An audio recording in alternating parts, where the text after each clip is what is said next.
That's our name for our the chateau. Thank you for remembering that, Emma Draken, helping us promote it. And we're underway. Kyle Draper should be here momentarily, so we got Whitey and Jay here. Jay, we got to discuss this A's thing because today there's a lot of angst and confusion and a lot of things being thrown around about when the A's may come here, whether they will or not. Have you been following this very closely today, sir? Jay's getting ready too, so I'll just forge on. Scott Boras did an interview. Scott Boras, an interview that was on another station. Mark Dembski, our buddy, doing the interview. Scott Boras said three things, as you may know by now. He said, one, the Players Association, the union, has not yet approved the move. Here's Kyle Draper. Here I am. My bad, big fella. No worries. Get yourself situated. Come on, man. Get it together. Well, he can't even hear me yet. My bad. No, that's all right. Oh, he can't hear me. He could hear me. Okay. All right. Yeah. I'll just figure it out. Two, Scott Boras said, look, with have new ownership of the Oakland Coliseum, that takes effect end of the month. So the A's could have options now, new options other than Sacramento. And three, Scott Boras from Elk Grove, who obviously grew up here playing Little League. He was a minor league ball player. He loves Sacramento. He loves baseball. He'd love to see something happen here. But Scott Boras said, Sacramento's not ready. This would not be a good look for us. There's three things right there that are interesting. One is opinion. The other two are factual. Now, Major League Baseball responded to some of this today. Evan Drellich on Twitter this afternoon. He shared this. Show, right? Yeah, that's our guy. That's my guy. Yep. MLB statement, quote, it is a certainty that the A's will play their 2025 season in Sacramento as planned. MLB is continuing to work productively with the MLBPA on the details of the transition, end quote. MLBPA, of course, the Players Association, the union. If the Players Association has not approved the move and baseball is saying it's a certainty that they will play here, baseball seems to be saying we're doing it whether the Players Association approves it or not. Here's the thing about this, Whitey, and we talked about this off air. I think it was last week. You know, I think this is all to do about nothing, to be honest with you. I think this is Boras and the players trying to flex a little bit of muscle. I was told, and I shared this with you and Jay, I was told that there will only be 4 night games for the A's 4 day games, for the A's when they play in Sacramento next season. So are we really going to have this whole hullabaloo when games start at 7:00 at night in Sacramento and we're worried about the temperature on the field? It's only going to be 4 days, ladies and gentlemen. Like, and I'm sure Boras knows that. Like, to me, this is a lot to do about nothing. It's something that has been addressed between the A's and Major League Baseball. It's something Kings ownership has taken into account. And I think it's just the player side, Boras, really just trying to make something that's I don't think is there. What do you guys think? Like, if it's only 4 day games, are we really that concerned about the temperature on the field? They may be making too much of that. On the other hand, for those 4 days, it could be a factor. The interesting thing to me is, you're right. Agents are going to posture sometimes. Right. That's what they're supposed to do. That's their job. Yes, I'm looking out for my client. Right. Guys with the Players Association, we're looking out for our union. So I get that. So, yeah, they are going to raise some of these issues. But it's possible that that's not the only issue. There may be other issues with the facilities and, a lot of things like that. So to me, it's really interesting that John Shea in April, he tweeted that according to the Players Union, they can't do this. They can't move to Sacramento without the approval of the Players Union. That's what he tweeted. He said the union told him that. And now we hear that the Players Association has not approved it yet. Okay, but baseball's saying it's a certainty. Well, I don't see how those two things add up. No matter what we think of how anyone feels about it, I don't understand how those two things can be true. It sounds like we may be headed to some sort of stalemate. Maybe so. Maybe some court proceedings or anything like that. But, and Evan Drellich tweet said it. Like, Major League Baseball seems hell-bent on making this happen. Yeah. For Sacramento, at least this upcoming season, next season. And so I think if the Players Association has an issue with it and, whether they sign off or not, they're in for a fight. Like Major League Baseball isn't just going to be like, oh yeah, you're right, guys. We'll think of something else. Yeah, they're they sold season tickets already. Mm-hmm. People have paid thousands of dollars already. Improvements to the stadium are being made as we speak. And so, to your point, I think this is Scott Boras looking out for his clients and his side, which he's supposed to do. That's his job. That's his job. And Major League Baseball looking out for their side as well. But I gotta believe all this was taken into account. Like, let me ask you this though. See that I'm not so sure. You don't think so? I think there's a lot of this that they just didn't have time to take into account. No, the heat on the field, that's definitely being addressed. I've talked to people over at the organization. Didn't they say they were coming with an AC? Aren't they trying to do like what you see over in Europe with the soccer team? Didn't they announce they're trying to create some type of AC said field? Something about a hydro cooling turf, but let me tell you, but I don't know what it means. So they've done studies. This is what I've been told. They've done studies where the temperature on the field at 5:00 is cooler than it is at 1:00 because of this cooling system. And so what it is, I don't know if you guys have ever had a basketball court in your driveway. You know that gel that you put into the court to make it stay? It's sort of like that. The longer the cooling agent stays on the field or under the field or from the side, however they do it, the cooler it becomes. It must have what they call, I believe it's a low specific heat. Is that what it is? Is that the technical term of that? I think so. Yeah, that's what. Yeah. And I've been told they've actually gone out on the field with their little thermometers, their heat guns or whatever, and they've tested some of these things out, and they're confident it won't be an issue. Mm-hmm. There could be other issues, and this could just be as simple as the players' union and agents saying, "Look, we're not signing off on this unless we get X amount of money for this. We need X amount of money for putting up with that." That it could be bargaining. This could just be a bargaining. I will say this, we talked a couple of days ago about the news that there's no guarantee postseason games will be played in Sacramento. Yes. And on the surface, that sounds like, wow, we're getting cheated. That's terrible. But a big part of it is, as I understand it, the Players Association and the pool of money they get, some of that is driven by attendance. So revenue. You can understand why the players would say, we don't want to play there in the postseason. And baseball would have to go, all right, that's reasonable. We'll see what happens. Yeah, I understand that. But, I feel like the players and Boras and their side, they're taking this and viewing this as an opportunity to speak up, meaning they could play. It won't be ideal. It's not the ideal conditions, but if we're going to do this, we need some concessions. We need some things done. And it's well within their right. Major League Baseball can't just say, all right, we're picking up this team, putting it here. I don't believe they can, but I'm not entirely clear on that. Does that seem like what they're doing though? Like, you know what? We're taking this team, putting it here, deal with it. Mm-hmm. And the Players Association is like, hold on. We're used to a certain amount of, level of comfort, if you will.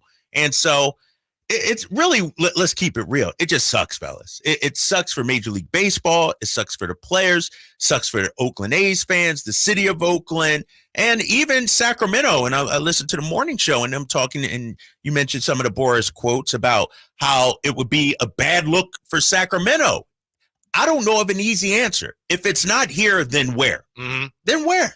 It'd be interesting to see if when the new ownership takes over the Coliseum, if they come back to the A's and say, look, we know that between you and the city, negotiations just went sideways, but we're willing to give you some of the things you wanted. Let's start over. If you're the A's, you'd have to listen to that, right? Maybe not for next year. Maybe in the future. Yeah, you would have to say, all right, what do you want to do? One big selling point, perhaps, if they're going back to the Coliseum could tell them, look, you come back here, you get all your TV money because you're in Oakland. Right, you get the TV money. Mm-hmm. A nice little revenue split of concessions and parking and all that. So that's just another ball in the air layer of it. Yeah, and let me ask you this too, though. If you're Sacramento, if you're Vivek, if you're Kings ownership, if you're making all these improvements, are you taking a risk that you're doing all this? I don't know. That depends on what's been agreed on, right? Right, exactly. And you don't know that. You're left holding the bag. Is this a handshake? Like, you'll be here 3 years? Great. We'll make it work for everybody. Yeah. Or is there something actually right? They're committed to financially? Yeah. It's we're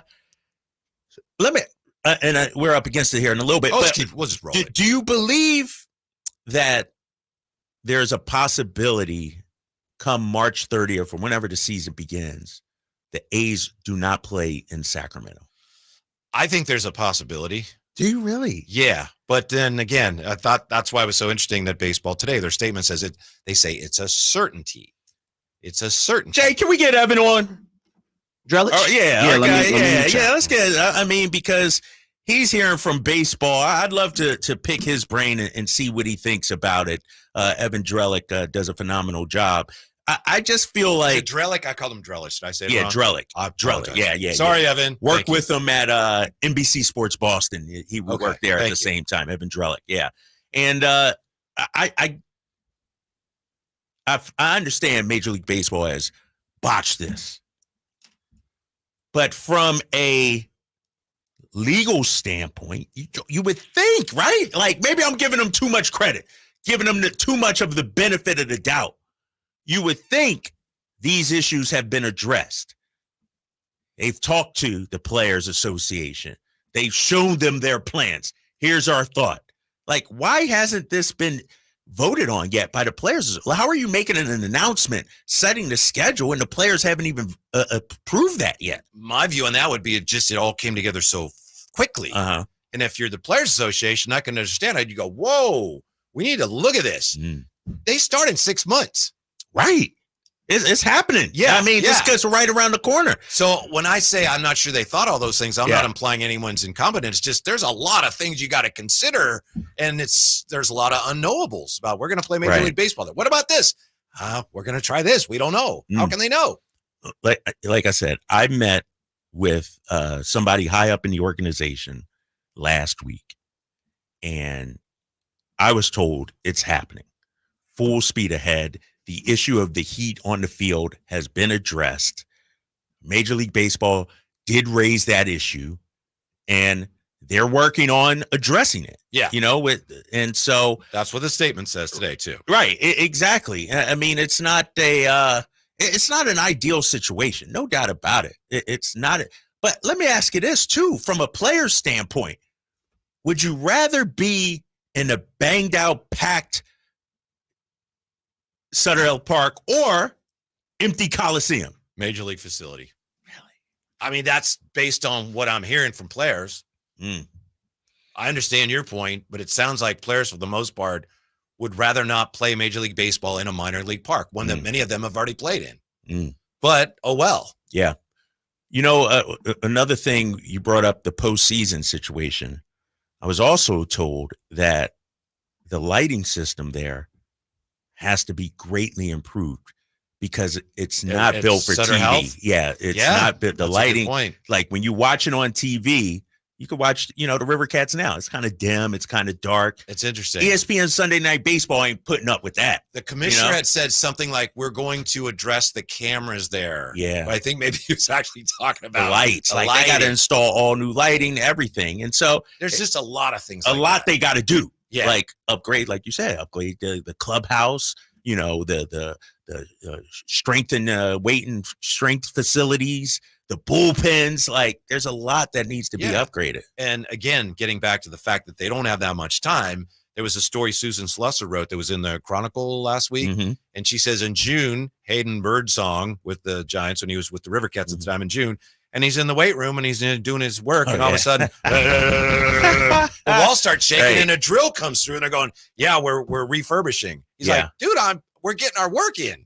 And so there was a scheduling conflict, but still, so they stopped the work, but still they had to stop. So there's lots of things like that going on. Right. And I was also told, the turf is going down. Yes, they're going to do turf. Grass is something they can do, but you got to change it out. And wouldn't it die though if you played all those? No, like you got to change it out mid-season, but they don't have enough breaks to actually go in, put it in, let it get, take root, grounded, take root. Exactly. When you got two teams, I think they got maybe the all-star break, and that's about it. Like, every other date is banged out. Yeah. And so turf has to be the option for them there. Dang. And, some of this is like we said, it's an owner saying we have an opportunity here to get people agitated about this, and that improves our bargaining position. Yeah. But there is a point. I could see the point that the Players Union has here. It'd be interesting to know more specifically. Like you say, the Heat, okay, we know how they're going to try to address that. Mm-hmm. There's no more they can do about that. So what other concerns do you have? Yeah. And if you're going what to are say, the other concerns? Yeah. And if you're going to say, well, that's unacceptable, well, that's all they can do. Right. And and this is the problem with this whole situation. It should have been a collaborative effort. Like, you know what?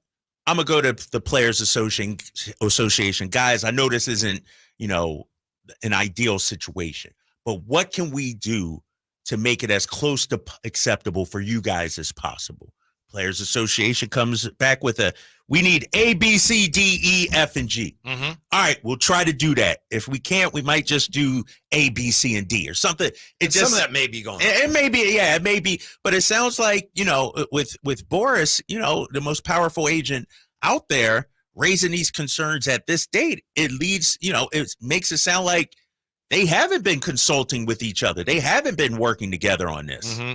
The most concerning thing he said to me was his view that Sacramento's not ready and that we're going to be cast in a poor light. Scott Boras said, I'm paraphrasing, he said, look, we want to show baseball that we're ready to have Major League Baseball here, but we're not ready for that. And so instead, what we're going to show is that we're not ready. How does that help Sacramento's Major League causes? I know fans are focused on the fact that we'll have a lot of people there, which is great. But even with that, right now, what does it see? 10 plus the people on the outfield grass, so maybe they get that to 14. Yeah. And I know there's going to be more demand for seats than there are seats, but still, if you sell out every game and average 14,000 a game, that would put you nearer at the bottom of attendance in Major League Baseball. Right. Because there's just not enough seats. But they are already, though, aren't they? Near the bottom, they're last in attendance. Maybe them and the White Sox, like they're already. Yes. I could argue moving to Sacramento, you will have more fans, a higher attendance than what you have in Oakland. Right. Yeah. But baseball's not looking at it necessarily as, all right, you're drawing more than they drew in Oakland when they were trying to drive fans away. Baseball's looking at it as, all right, well, on your own, are you a legitimate Major League city? And it's going to be hard to prove that case when the city is so hamstrung by the fact that we don't have a Major League facility. Yeah, I do look at, sort of what transpired with the New Orleans Hornets back in the day when they had to leave New Orleans, relocate to Oklahoma City in the meantime. Like, those facilities weren't fully up to snuff, if you will, in Oklahoma City. But they proved it can be done. And then the Sonics were bought and bam, they moved there. And so I think, how would the average casual fan see that it's not up to snuff in Sutter Health Park? Like, because they're watching the games on TV. Mm-hmm. On TV with the nice lights. Sure, it's a short porch. I think it's only like 320 or something like that to right field or something longer than the Yankee Stadium. Yeah. But so I don't see how this would prove that it can't work or it's a laughing stock or anything. Like, I don't see unless people are pushing that narrative in the media. It's not so much that it will prove it can't work. It's like there's no way you can prove that it could work because the conditions are not Major League. It's the other side of the same coin. So I know somebody who's a big baseball fan, and she went to an A's game recently, and she goes, "That's a nice park, but there's no way they can play Major League Baseball there." Oh, she goes to a lot of Sutter Hill. Yeah. It's just not a Major League facility. But that's a fan. But that was his question. No, but but I'm saying outside, like Sacramento fans will love it no matter what. I'm saying around the country, Joe Schmo in Jersey City watching it on Sunday Night Baseball. How is he going to be like, oh my God, this is such a farce? It's still baseball. Well, what does it matter what he thinks? He's not going to have anything to. I thought we were talking about this will show that I'm talking Sacramento's not ready to handle it, or showing Major League Baseball, whoever's going to be making the decision on who gets the next round of teams. But how I think I'm confused, and I didn't listen to the morning show, and I've seen what is stapled. I think I'm trying to get a grasp on what you're saying, Whitey. Is this where Sacramento lacks and doesn't have the opportunity to showcase that they are a city to house a baseball team, they're handcuffed in what form? Because they don't have the space, they don't have the opportunity. We don't have a major league facility. For example, if we had a major league facility and we had 30,000 fans there every game, right, that'd be great. We can't do that, and it's going to be a less than ideal situation for everybody. It just has to be. Yes. And so I think, and this is what Scott Boras said, and I agree with it. I fear that would be the case. There's only so much we can prove when we have, well, this isn't exactly what you'll be dealing with, but you have to imagine we'd be doing this. It's just going to be tough in a minor league ballpark to prove that we can support a Major League Baseball team, in my opinion. Well, I feel like from a fan's perspective, we will prove we can support a Major League Baseball team. From a stadium perspective, no matter what, even if the A's weren't here, you got to build a new stadium if you want a baseball. Mm-hmm. Like it's like, how do we know Vegas doesn't have a major league stadium up to snuff? They got a AAA ballpark, but yet they're getting the team, they're getting a new stadium. And I think it's more about, and with that new stadium comes facility, Major League Baseball level facilities. I think it's showing that the fan base can support a baseball team. That's what I think the Kings or whoever's running things are hoping is like, no, when you turn on Oakland A's games, look how crazy this crowd is. Look how this city goes for the Sacramento A's. Look at this environment when you're watching that TV. Think about it like this with Golden One Center when they had basketball games. The crowd, and our boy Tony Jones even said it, man, Golden One Center, the best place to watch a game. You know, I got friends out on the East Coast, man, you guys, that environment, it looks so crazy. That's what I think the Kings and, Vivek and the higher ups are hoping. It's like, yeah, we have the fan base that really wants baseball here. Now, we may not have the facilities, to your point, but we will build the facilities. Then that's another hurdle that they'd have to cross at that point. The biggest thing Sacramento needs is somebody who owns a team who wants a team here. That's right. If we don't have that, it doesn't matter. The rest of it doesn't matter. Right. You mentioned Clay Bennett, right? With the Thunder. Yeah. There was a guy that bought the team, and his plan all along, no matter what he said to Seattle, was, I want to go to OKC. And when the Kings almost moved a couple times, you had people in the NBA that didn't want them to move. Mm-hmm. And then you had Vivek who came in and wanted to move them here, keep them here, I should say. Unless we get that, it's going to be tough. And then maybe that's Vivek if he buys the team. Right. I was going to say, and not to cut you off, Whitey, because I was trying to get it out before you finished that. Can I say that Vivek is that type? He wants the team. He wants a team, right? Yeah. So if Fisher sells. Yeah. So is it the form of, can it not be said for the same thing of, look, I want a team. Can you not bid for an expansion team? Or do you not see that? Do you not see that someone can bid with the, I guess the prerequisite of, like, we are building kind of what we're saying here with Sac Republic. Like, we want a team. Mm-hmm. We'll build the stadium if they come. We'll build if they come. You don't think there's a city that can do that? And I'm not even talking about Sacramento, because the statement that you're saying is kind of a blanket statement. You're saying no one's going to get a team that doesn't already have a stadium ready to go. No, I'm saying no one's going to get a team without an owner, someone driving it. And Vivek would be that person here. Here's how I feel. And I know I've talked to Chris Biederman about this, and I believe he disagrees. There's so many other cities that have been working for years on getting an expansion team. I feel like we're behind them. Too far. Mm-hmm. Yeah. And so I think if it comes to baseball making the decision, hey, where are we going to put a team? I think that's going to be really tough for Sacramento. But if Vivek is able to buy the A's, then I think you got a chance. No, I'm with you. I think we're behind Austin. We're behind Nashville. We may even be behind Portland. Who knows, And so I agree. Like, I mean, think about it, fellas. Let's I'm going to say this, Sacramentans, but we couldn't even get our damn WNBA team back.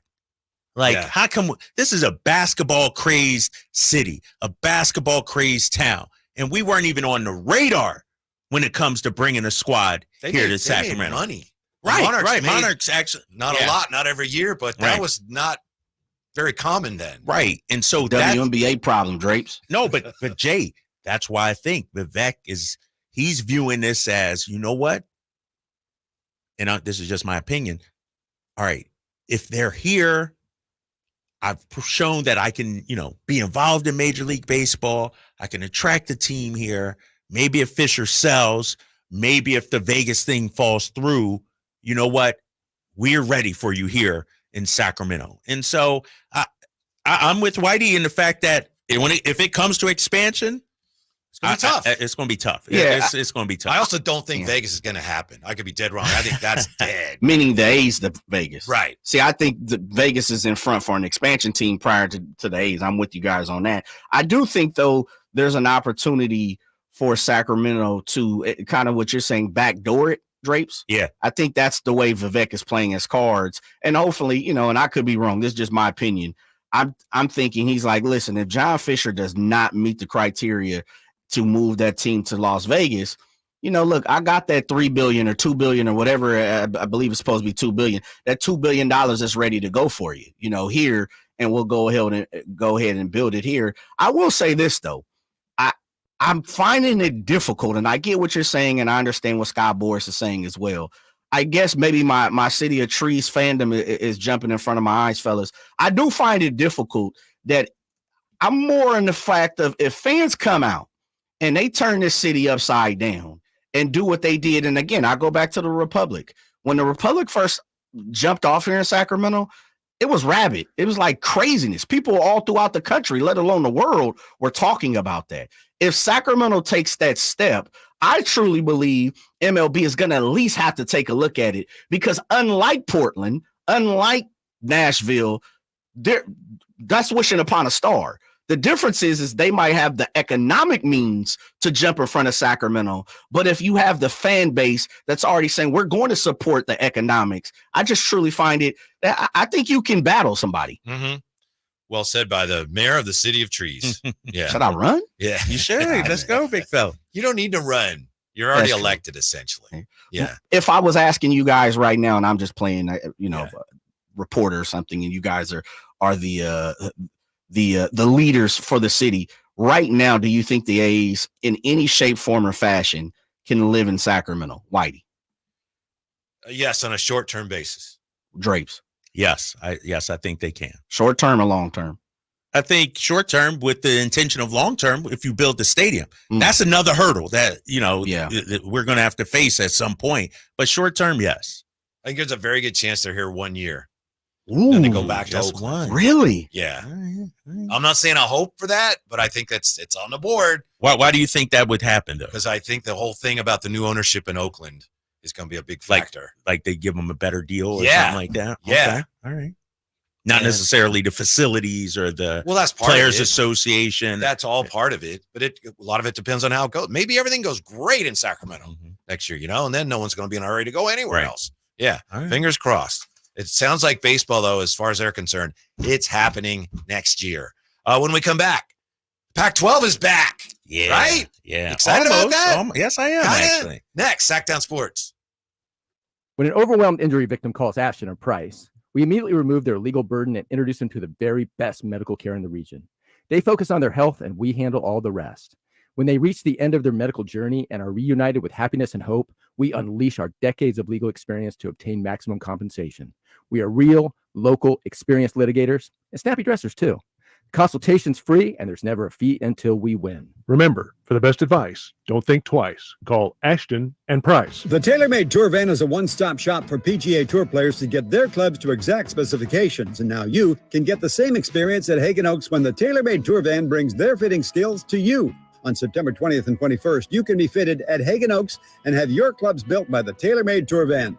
A $25 fitting fee is refundable with any club purchase. Whether you're interested in the QI-10 or P770, call 916-808-2531. That's 808-2531 to reserve your spot. Hey, it's Carmichael Dave for American Energy Heating and Air with a question. Have you recently had a technician diagnose your HVAC system and you were a bit surprised at how much it cost? Or did something seem off about their quote? Because at American Energy, they take pride in giving you honest, straightforward solutions to get that system up and running. Have their qualified technicians come out and give you a free second opinion. It's free. You got nothing to lose but some dollars off of that original quote. They're making the uncomfortable comfortable. They've been doing it since 1981, serving the greater Sacramento area. A+ with the Better Business Bureau. That's why they keep keep having customers coming back for more and more and more. You can call them and set that appointment at 916-520-9990. That's 916-520-9990 or AmericanEnergyAir.com. Call 916-520-9990 now.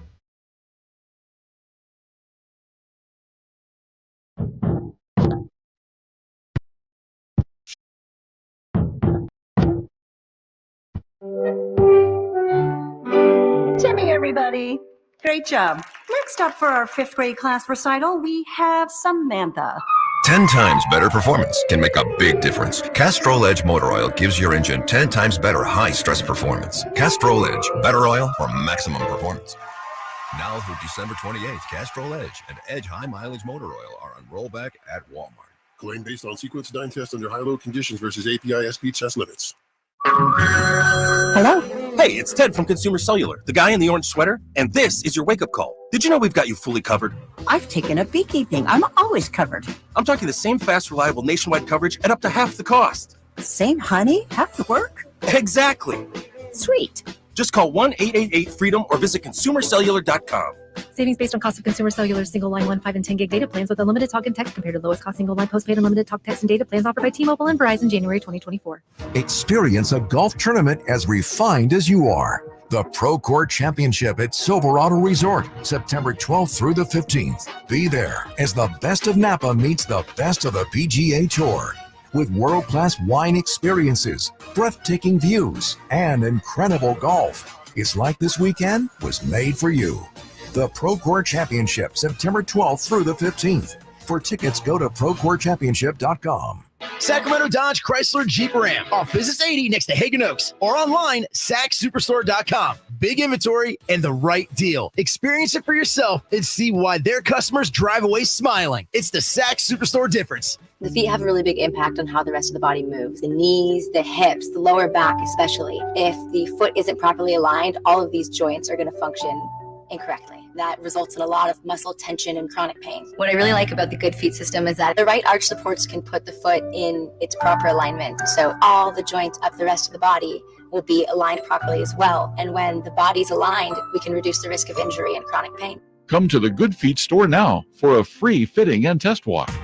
Sponsored by Xfinity Internet. Enjoy ultimate control of your home network. Personalize your Wi-Fi name and password. Assign user profiles. View and control connected devices and more with the Xfinity Internet app. Model year-end pricing is back at Folsom Lake Honda, your one-stop Honda shop. During the model year-end event, lower interest rates at Folsom Lake Honda make lower payments. It's no wonder why Folsom Lake Honda is your one-stop Honda shop. Come in today or check out our entire inventory online at FolsomLakeHonda.com. Get an instant cash offer for your trade at FolsomLakeHonda.com. We'll buy your car whether you buy from us or not. Folsom Lake Honda is your one-stop Honda shop. Folsom Lake Honda. Go to FolsomLakeHonda.com. Your one-stop Honda shop. Sacramento, Dirk Bentley's coming to town. Getting drunk on a plane. For his only show in California this year, Saturday, September 28th at Sactown Health Park for Country in the Park 2. What was I thinking? And he's bringing some friends. Harmony. I want to close your eyes for this. Tyler Rich. Dasha. And And more. Saturday, September 28th at Sactown Health Park. Get your tickets today before they're sold out at CITPFest.com. Brought to you by the California Army National Guard and Red's Pizzeria and Tap House.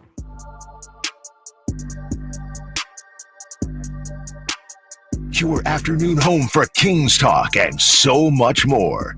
The Drive Guys on Sactown Sports. Yeah, your tickets for the Marysville Stampede, September 14th and 15th at MarysvilleStampede.com. Short show for the Drive Guys today again because we've got Thursday night football. Real quick, I understand here, kind of heard from Alan through the grapevine. Drape's heard some of it. I guess Dave came after me today because someone told Dave that we've been going after him. I could talk to you about girth. Yeah. And I texted him and said, yeah, we make fun. I don't know. So I don't know. You texted him? I did. You trying to smooth things over? Well, I had texted him about something else. Oh, all right. And then when I heard that, I was like, hey, just so you know, I don't know what that is. So he was calling me old, right? Yeah, he was. They were giving it to you big A little time. bit younger than that old guy. Yeah, there you go, right there. Like they were. I think Dave said he was listening to you when he was in 7th grade or something like that. And they So were like last week. Yeah. And they're we like, ain't standing for that nonsense around here. The fact that Whitey can make it through a 4-hour show, that's a miracle in itself. Yeah. Like, dude, I mean, Why they shooting at you like that? Personal, I felt like, Whitey. I don't know. You can't let that happen. I mean, I'm older than Dave, but I mean, my lungs are younger than his lungs. He's got the lungs of like a mummy or something, So, but whatever. We're all on the same team here. Yes. Anytime he wants to play, 1-on-1 against the old man. Whitey, I just thank you for being, so old. Oh my gosh. They've been shooting at you like the last couple weeks. Wow. I don't know. So now I play it so you can shoot back at people. It's all good. Firing range, That's baby. experience, We got your back. man. That's experience. Want to run around the building a few times, race, whatever you want to do, let's do it. Let's do it. Oh, is that a challenge? Is that a challenge? Right? Against an old guy that he listened to in 7th grade? Yes. That'd be easy money for Dave. Shout out to my man Whitey. Oh, man. Jay with all the drops out here. All the drops. But I'm not sure where that came from. I know offhand sometimes we poke fun at Dave, but someone said, "Oh, is everything okay between you guys?" Well, it was until you asked him that. Right. I didn't think there was no beef going on. I mean, it's just a friendly rivalry. That's all it is. Right? Yeah. Everybody on the same team here. How about this news that the Pac-12 is back? The new Pac-12, which is really like the old Mountain West and the new Pac-12. I know, Jay, you're a big football guy, college football guy. You excited about this? Love Boise it, State, fellas. San Diego State, Colorado State, Fresno State. Love it. Sign me up. That Pac-6. Pac-6, yeah. The 6-pack. I'm all for it. I am pumped. And let me also say this. UC Davis, Sac State. There you go. You got to start to get a little aggressive. Yes. Pick the phone up. Mm-hmm. Closed mouth don't get fed. There's some schools now. I know Boise and Fresno State, who Sac State just played in that. Phenomenal viewership between Fresno State and Sac State. Sac State has been on the roll, fellas, the last handful of years. And I know Coach Taylor's no longer here, but Sac State and UC Davis has been very competitive in a lot of different games. Sac State has had more, success on paper and postseason, so to say. But man, come on now. What do you think of this? This is from USA Today. This is potential Pac-12 expansion schools. So they've got, just real quick here, they've got Memphis, Tulane, UNLV, UTSA, which I don't know what that is. San Antonio. Yeah. The Roadrunners. Yeah. New Mexico, Air Force, Utah State, and then the FCS powerhouses. South Dakota State, Montana State, blah, blah, blah. Any of that do anything for you? No. Like UNLV, I'll take UNLV. Yeah, give me Let me UNLV. jump in here before you die. Go ahead. Yeah. Give me UNLV. I don't want Memphis, right? Memphis is way across the country, right? I don't want Tulane. Here's the thing, too, Whitey. It's the Pac-12, Pac-8, Pac-6, whatever it is, but they aren't top-notch football teams. Like, you won't be in the FBS Power 4 conference or whatever it is now, And so it's great, but it just won't be the same. And the rivalries, fellas, like, it's great. Sac State make that move. UC Davis make that move. But as a longtime fan of Pac-12, Pac-10, whatever, it hurts me that I don't get Cal Stanford in conference. You're right. I don't get Washington, Oregon, and so it's nice. It would be great, but it won't be the same. It'll be different. You don't think Fresno State versus Washington State is going to be a big? No, you're right. College football for years was built on the back of tradition. Yeah. Right? That was a big part of it. Now, they're just, for financial reasons, that's just not as important. Yeah. And some people like you and I that remember all that, we're just going to have to roll with it a little bit. They can't be called the Conference of Champions anymore, right? That Why can't not? be. I got to go down the list. It's all branding and marketing. None of these catches. But we had a champion last year. But fellas, the Pac-12 stands for Pacific 12, right? Pacific 10. So why not, if there's any, and Drapes, you can speak to this being on the East Coast. Can't we just get something that is ours? I know, it's like regional, you said, yes. College football is not that, but regional matters. Fresno State, Boise State, I'm interested. As a college football guy. Now, as a national, you guys are more, give me powerhouse, the names, I understand that. But if you go UC Davis, Sac State, there's your peer, right? I'm with you. You know, like give me that. That's why I say UNLV. I'll accept the New Mexico State, but I think you've grabbed the 4 or 5 biggest ones in the West Coast already. Just continue it. Mm-hmm. Each Mountain West school is contractually bound. You know, they're leaving the conference. Each of the schools, they have to pay a $17 million exit fee. It's chump change. And the Pac-12 is on the hook for an additional 10 to 12 million penalty fee for every school they acquire as part of a scheduling agreement the conference struck with the Mountain West. Where are they going to get that money? Well, they got a bunch of money from the schools that left the Pac-12. Right? So it's just like moving the money around. Yeah.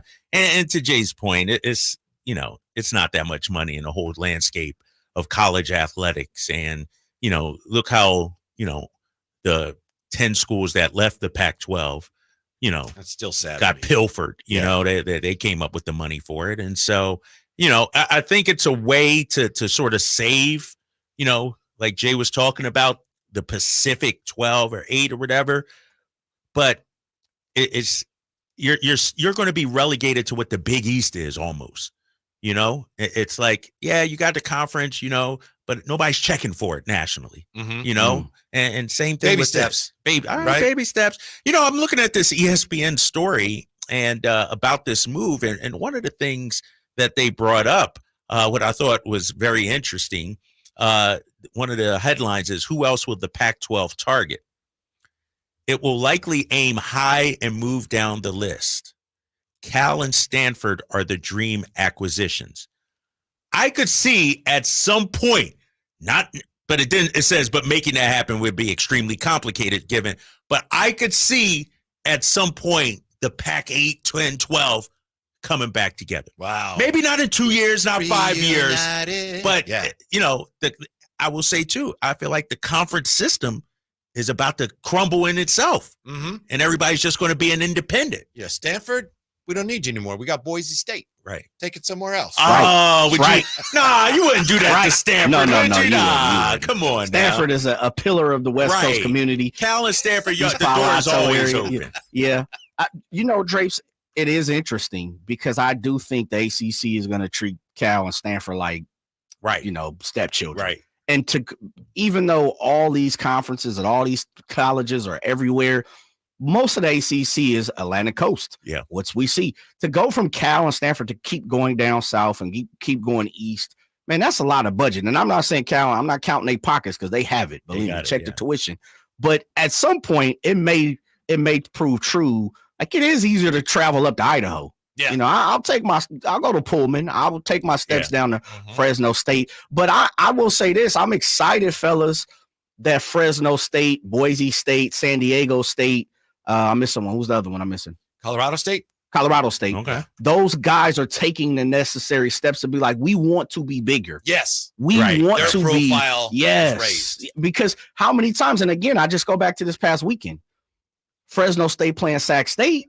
I'm juiced for that as a college guy, a West Coast guy.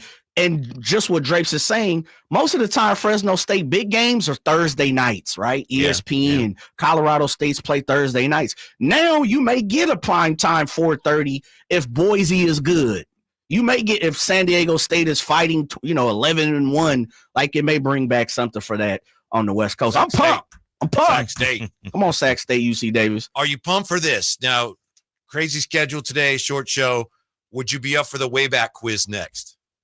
Yeah. I'm just settling in, man. I'm all ready, though. I'll wake up ready for the quiz. Ready? Yeah. Jay, you damn, okay. Of course I'm ready, man. All right. Yeah. Whitey's Wayback Machine quiz for ain't no lunch yet. I know, right? Next on Sactown Sports.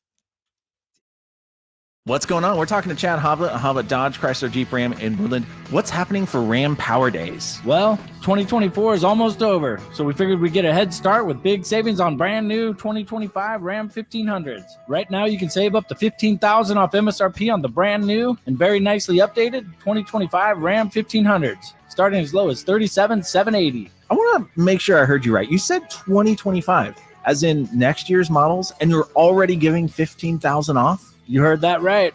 Plus, with all the upgrades Ram has made on the 1500s, this is the best Ram yet. Test drive the best Ram truck yet at the Hoblet Ram Truck Center. See our whole inventory at HobletDodge.com. Unbeatable prices, unbeatable selection. Nobody beats Hoblet, period. 15,000 total net savings after 10,500 factory rebates and 4,500 dealer discounts. Rebates include 3,000 in Hoblet Select inventory coupons and 2,000 Hoblet trade-in assistant coupons. Must have qualifying trade-in. At least 5 of this net savings. Coupons only available while supplies last. See dealer for details. Have you heard you can listen to your favorite news podcast ad-free? Good news! With Amazon Music, you have access to the largest catalog of ad-free top podcasts included with your Prime membership. Enjoy shows like The Daily, Up First, and Consider This, available ad-free on Amazon Music. To start listening, download the Amazon Music app for free or go to amazon.com/ad-free. That's amazon.com/ad-free to catch up on the latest episodes without the ads. Ooh, ma. What was that? That is business phone bliss with the Ooma cloud phone system. It handles all our voice, video, and messaging needs. You sound very calm. I am. Ooma has everything I need to run my business more efficiently, like virtual receptionist, call routing, and video conferencing. And it starts at just $19.95 per month per user, plus taxes and fees. Ooma. Nice. Find your business comm at ooma.com/radio. High voltage live boxing action returns to Northern California Saturday, September 21st at the venue at Thunder Valley with Thunder Showdown, featuring the undefeated 12th ranked welterweight in the world, Amari Jones, plus Alan Sanchez versus Sal Briseno, and 8 more exciting undercard fights with Maribel Guerrero, Blake McKernan, Gabriel Garcia, Anthony Hernandez, Ruben Torres, Alexander Espinoza, and more. Don't miss the Thunder Showdown, September 21st at Thunder Valley. Get tickets now at Ticketmaster.com. Fight card subject to change. Hey, what's up, everybody? It's your boy, Kyle Draper. Equip your staff with top-notch uniforms, professionally cleaned and delivered weekly to your workplace by Alsco Uniforms, proud sponsors of the Sacramento Kings Mob Crew. Our services include uniforms, towels, floor mats, mops, first aid supplies, and restroom essentials to uphold cleanliness and safety standards in your business. Discover why it pays to keep clean with Alsco Uniforms. Visit alsco.com to learn more. Again, visit alsco.com. When I want to stretch out after a long day, my sofa needs to be comfortable, but it also needs to look attractive and inviting when guests come to visit. Hi, I'm Frank LaRosa with a word about Naturewood Home Furnishings. We spend so much time on our living room sofas that we forget they're a focal point and a hint to our decorating tastes. Right now, during Naturewood Home Furnishings sofa sale, you can save on every sofa, including gallery-exclusive custom-ordered flex steel furniture. Whether you're interested in a new sofa, sectional, or recliner, you can choose from hundreds of colors and fabrics. Nobody has more styles and choices than Naturewood Home Furnishings. And when it comes right down to it, it's all about choices and always about quality. Shop Naturewood for the look you love at a price you'll love even more. Visit Naturewood Home Furnishings right now for this remarkable sofa sale. Off Highway 50 at Hazel, look for the water wheel. Get ready for an epic fiesta on Tuesday, September 17th, when the Sacramento Rivercats become Los Dorados de Sacramento for a night of Hispanic heritage fun. Grab your amigos, bring the familia, and enjoy some baseball with us. Visit rivercats.com to purchase tickets. Vamos, Rivercats!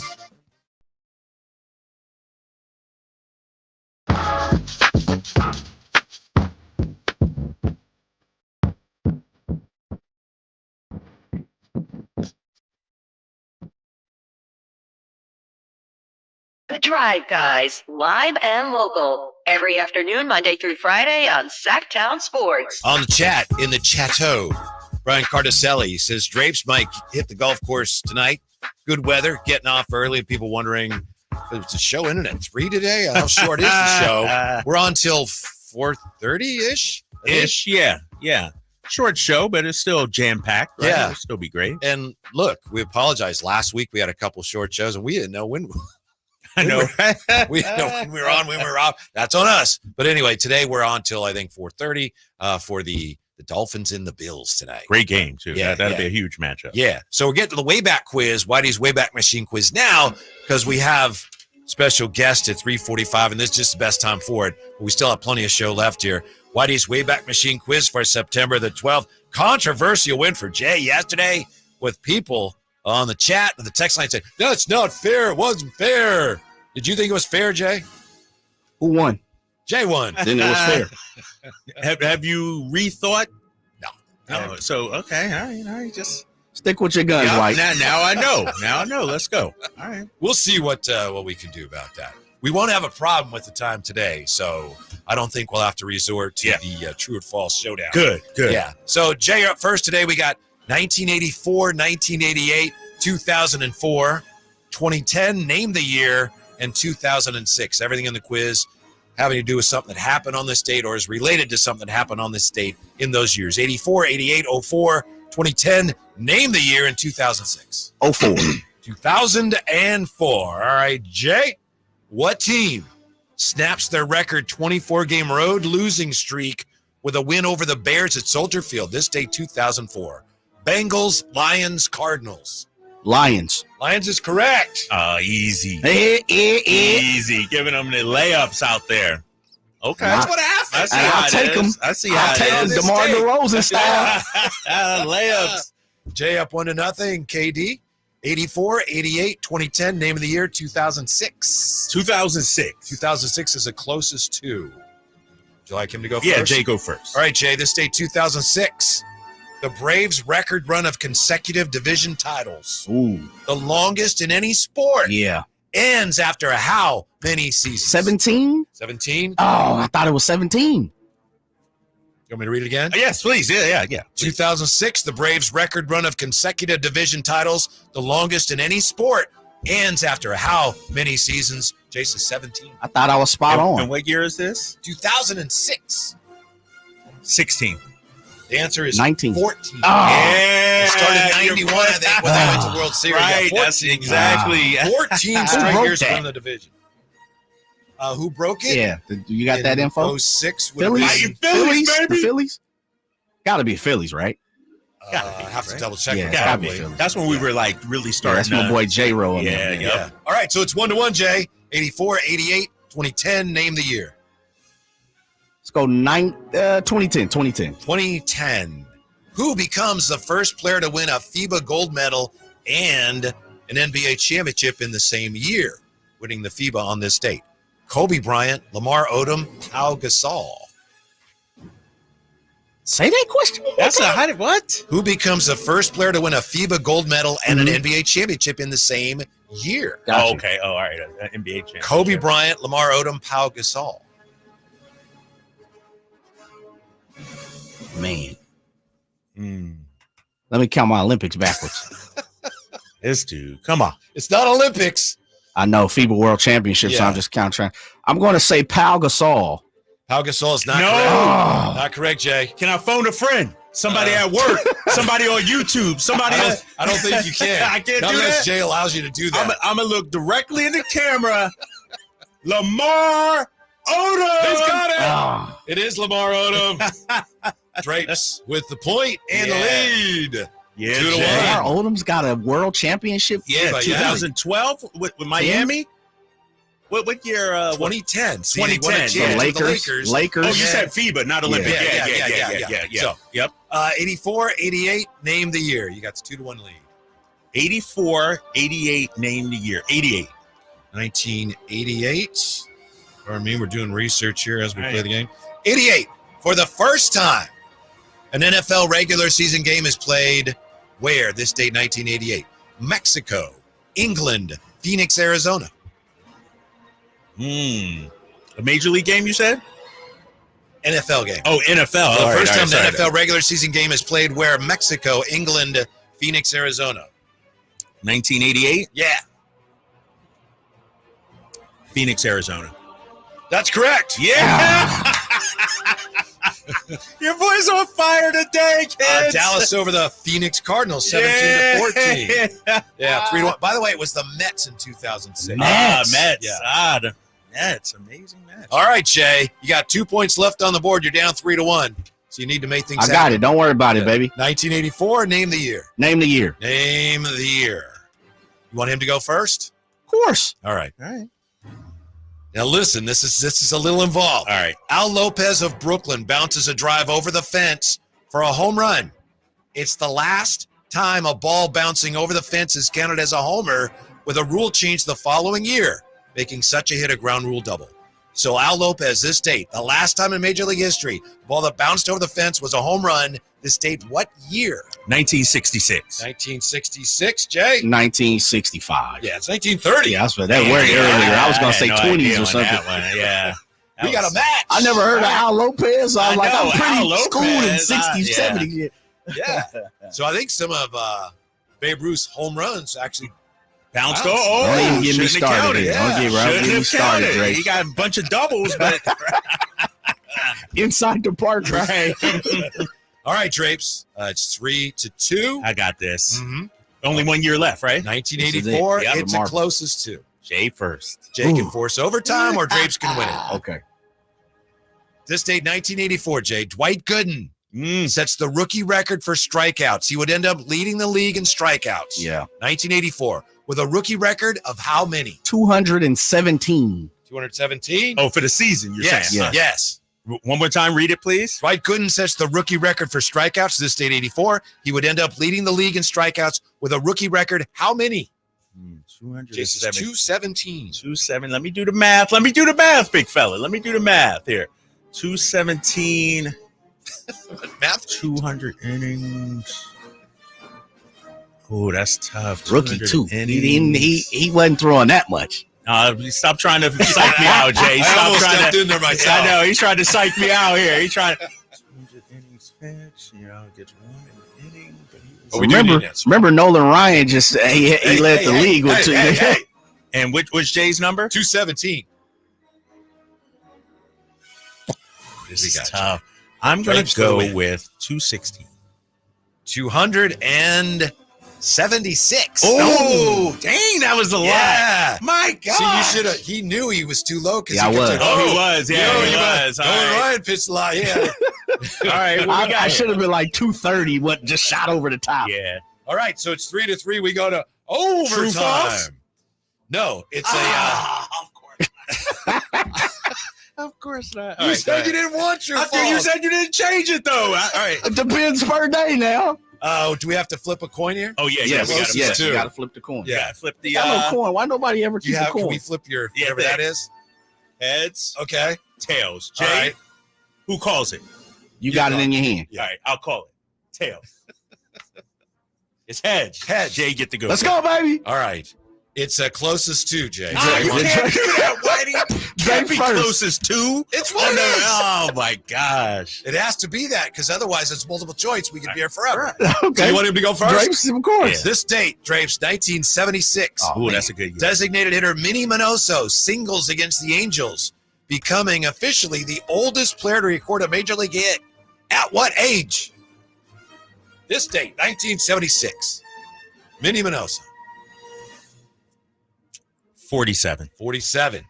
What do you think, Jay? This is for the win. It's 46 because, 46. It's under. 46? Yeah. Minnie Minoso was officially, some think he was older, he was officially 53. What? Your boy got it. What? Kyle Draper has won in overtime. 53? 53 years old. Check the record books. If anything, he was older than Minnie that. Minoso was that old? Yes. Well, I thought he was like 40, 46, 47, but Congratulations, Drapes. Ooh, I needed that one, big fella. I needed that one. 53? Yes. Where do you get this information from? Check the almanac. Well, they brought him back. He was retired, and they brought him back. I He was one remember of that. those Yeah. 4-decade guys, whatever. He was really old for baseball. That feels good. Yeah. Coming up, are the 49ers really worried about Sam Darnold? And we'll celebrate Drapes with next on Sactown Sports. I didn't ask to be thrown in the streets with nowhere to go. I didn't think I'd survive. But I did ask for help, and Covenant House was there for me. 1 in 10 young adults will experience a form of homelessness this year. For these kids who didn't ask to be put in this unthinkable situation, Covenant House is there. Covenant House helped me break the cycle of homelessness in my family. They gave me the love that I needed. Over 2,000 young people will sleep safely in a Covenant House bed tonight. When youth who are experiencing homelessness have a hot meal, a safe place to sleep, medical care, and love, they can overcome heartbreaking challenges and have a brighter future. They just really genuinely just wanted to help me succeed, and I'm succeeding. I'm a speaker, I'm an author. Covenant House really helped me and really helped mold me into the woman I am today.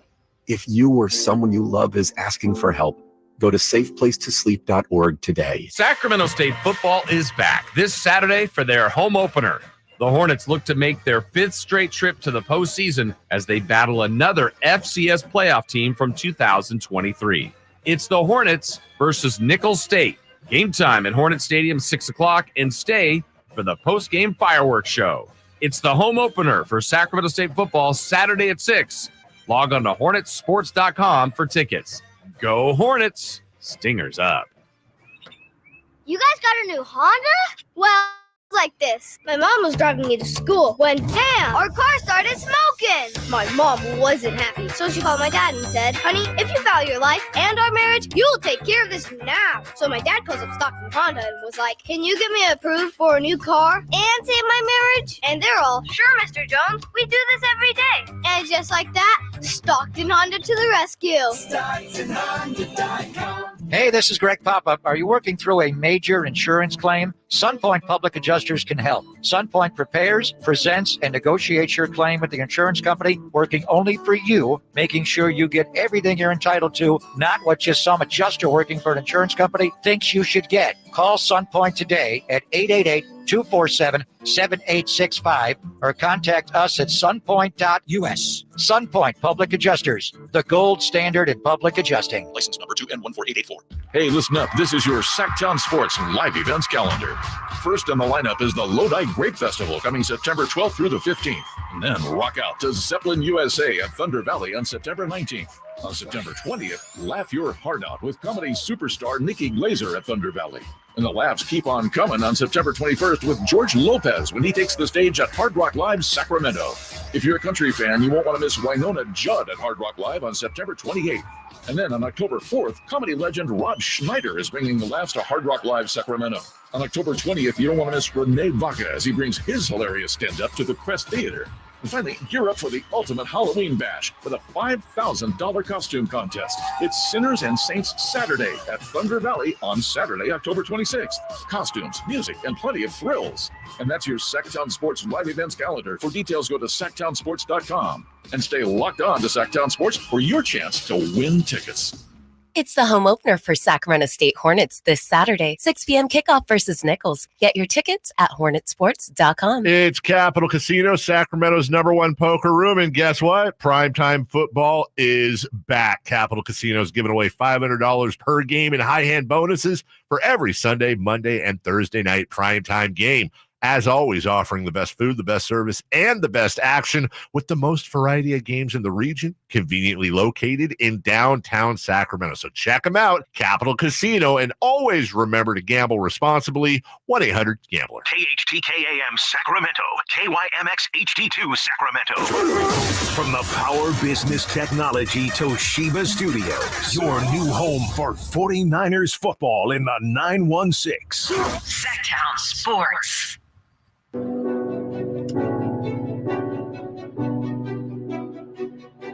It's your boy Double J. We got the coverage of the Procore tournament, and it's brought to you by the Naturewood Home Furnishings, where it's all about choices and always about quality. We head to the leaderboard in Napa. David Lipsky is in the lead right now. He's final. He's 7 through. Second is Martin Laird. He's 6 through. He's also through his first round. Coming in third, we have a tie for a three-way tie. Mark Hubbard, Kevin Doherty, and Wilson Furr. They're all tied at 5 under, as they're both, all three of them are Titleist golfers. That is your coverage. Now more with the Drive Guys. Want to congratulate Drapes for the big win. Thank you. Yeah, I was very about nice to say, win. we can't just gloss over that. Of course not. Of course not. I got my mom back in Philly listening, watching.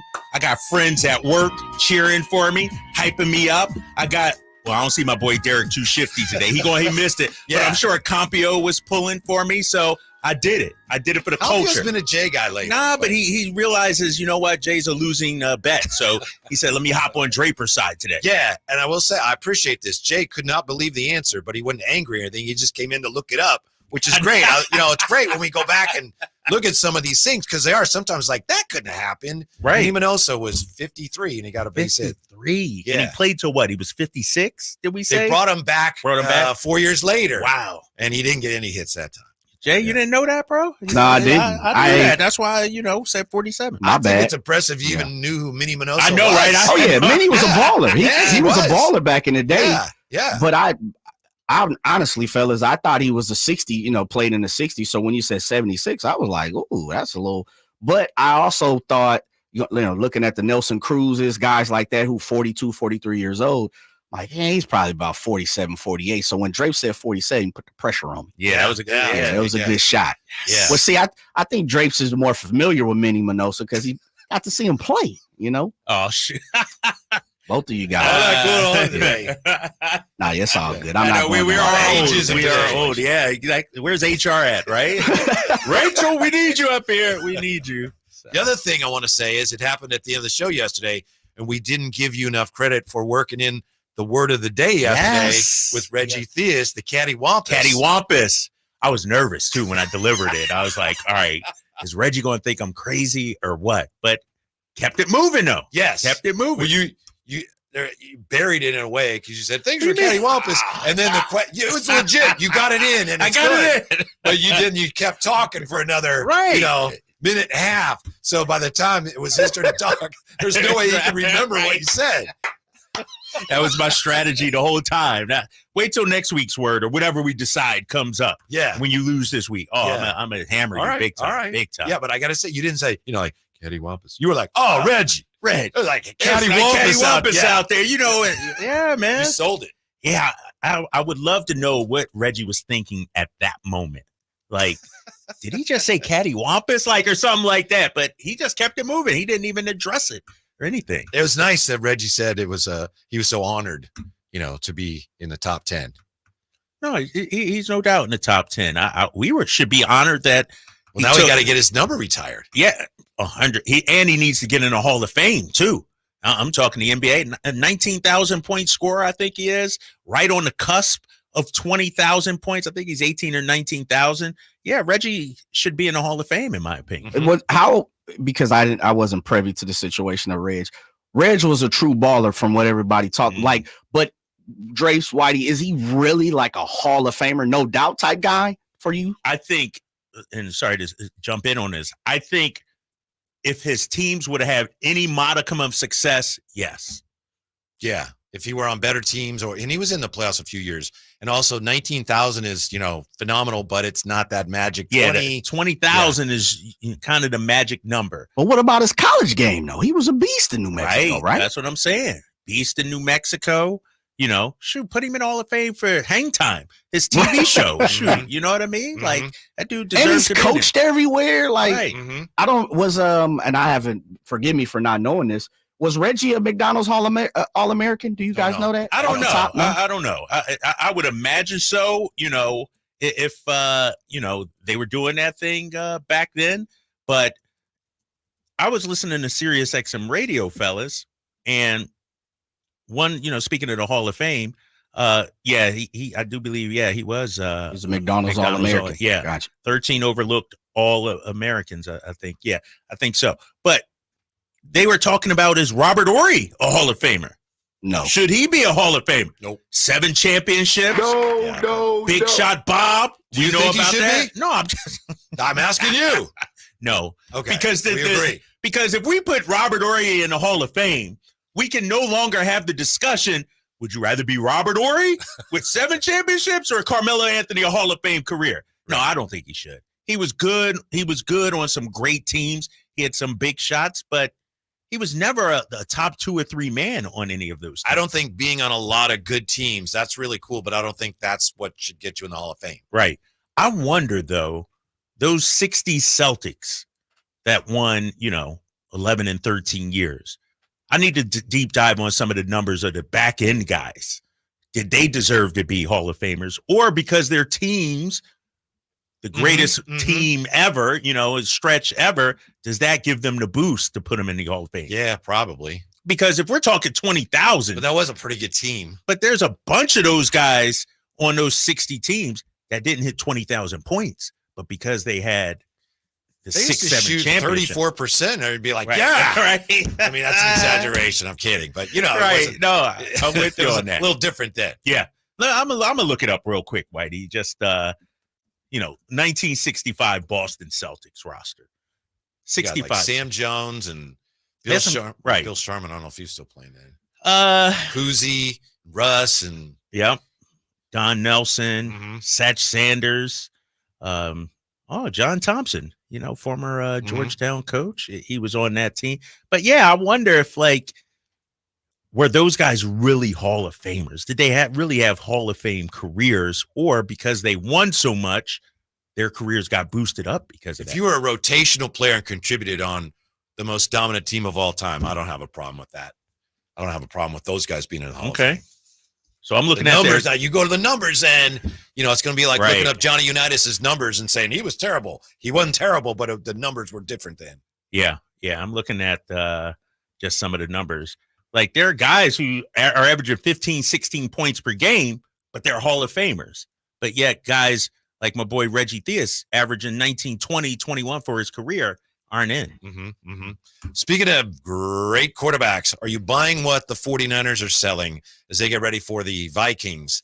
A lot of 49ers are talking about, Sam Darnold, man. What an arm. That Fred Warner saying, man, he can make all the throws. You got Kyle Shanahan saying, I did see him grow week to week last year. Sam had been in a lot of different offenses, a few different teams and stuff.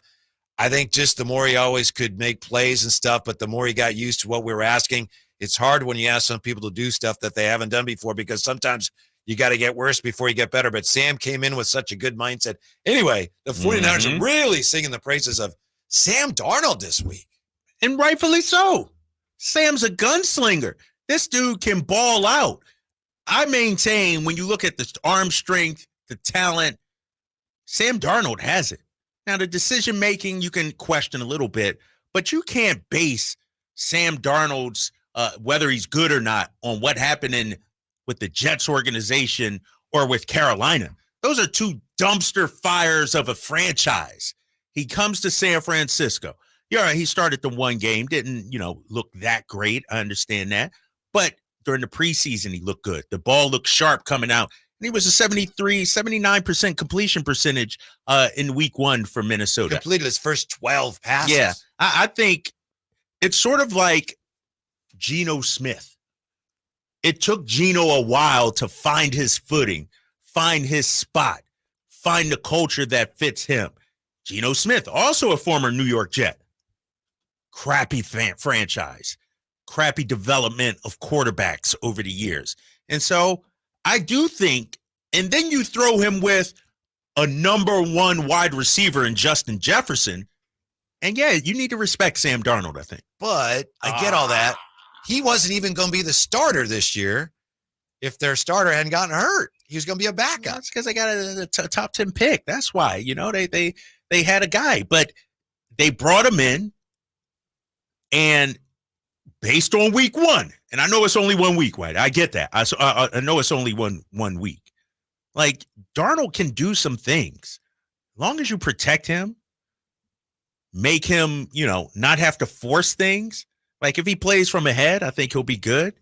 And I know they were playing the Giants, a dumpster fire of a team, but they should be afraid of Sam Darnold. Let's take a quick timeout. Pardon me. We'll come back, talk about the 49ers. Should they be concerned with Sam Darnold and the Vikings this week? Next with the Drive Guys on Sactown Sports. Do you have old baseball cards and sports memorabilia from the 50s and 60s collecting dust in your closet? They could be very valuable in any condition. Find out at the Sports Cards Roadshow. We'll be in the Sacramento area to evaluate your old and modern sports cards. Visit sportscardsroadshow.com today to schedule your appointment. Ask about your free on-site sports card evaluation. For large vintage and modern collections, we can come to you. Skip the garage sale. Sports Cards Roadshow is buying. Call 1-800-560-3272 today or visit sportscardsroadshow.com. Fargo, your virtual assistant from Wells Fargo, makes banking faster and easier. Like this. Fargo, what did I spend on groceries last month? And this. Fargo, turn off my debit card. And this. Fargo, what's my checking account routing number? And that's just the beginning. Do you, Fargo? You can in the Wells Fargo mobile app. Learn more at wellsfargo.com/getfargo. Fargo is only available on the smartphone versions of the Wells Fargo mobile app. Wells Fargo Bank N.A. member FDIC.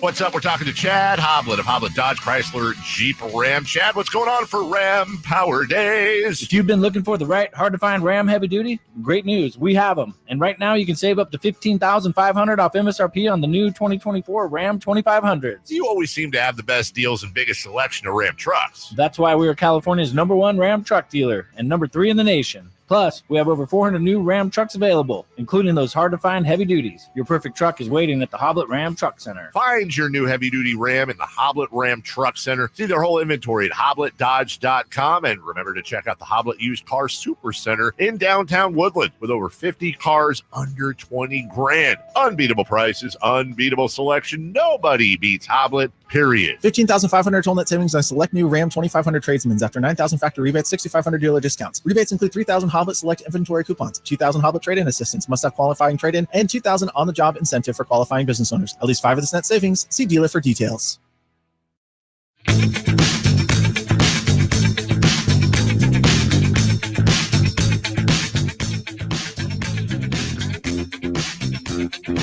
Your new home for 49ers football in the 916, Sactown Sports. I know we're talking about the 49ers and the Vikings. I just got a little more information potentially here on what's going on with the A's.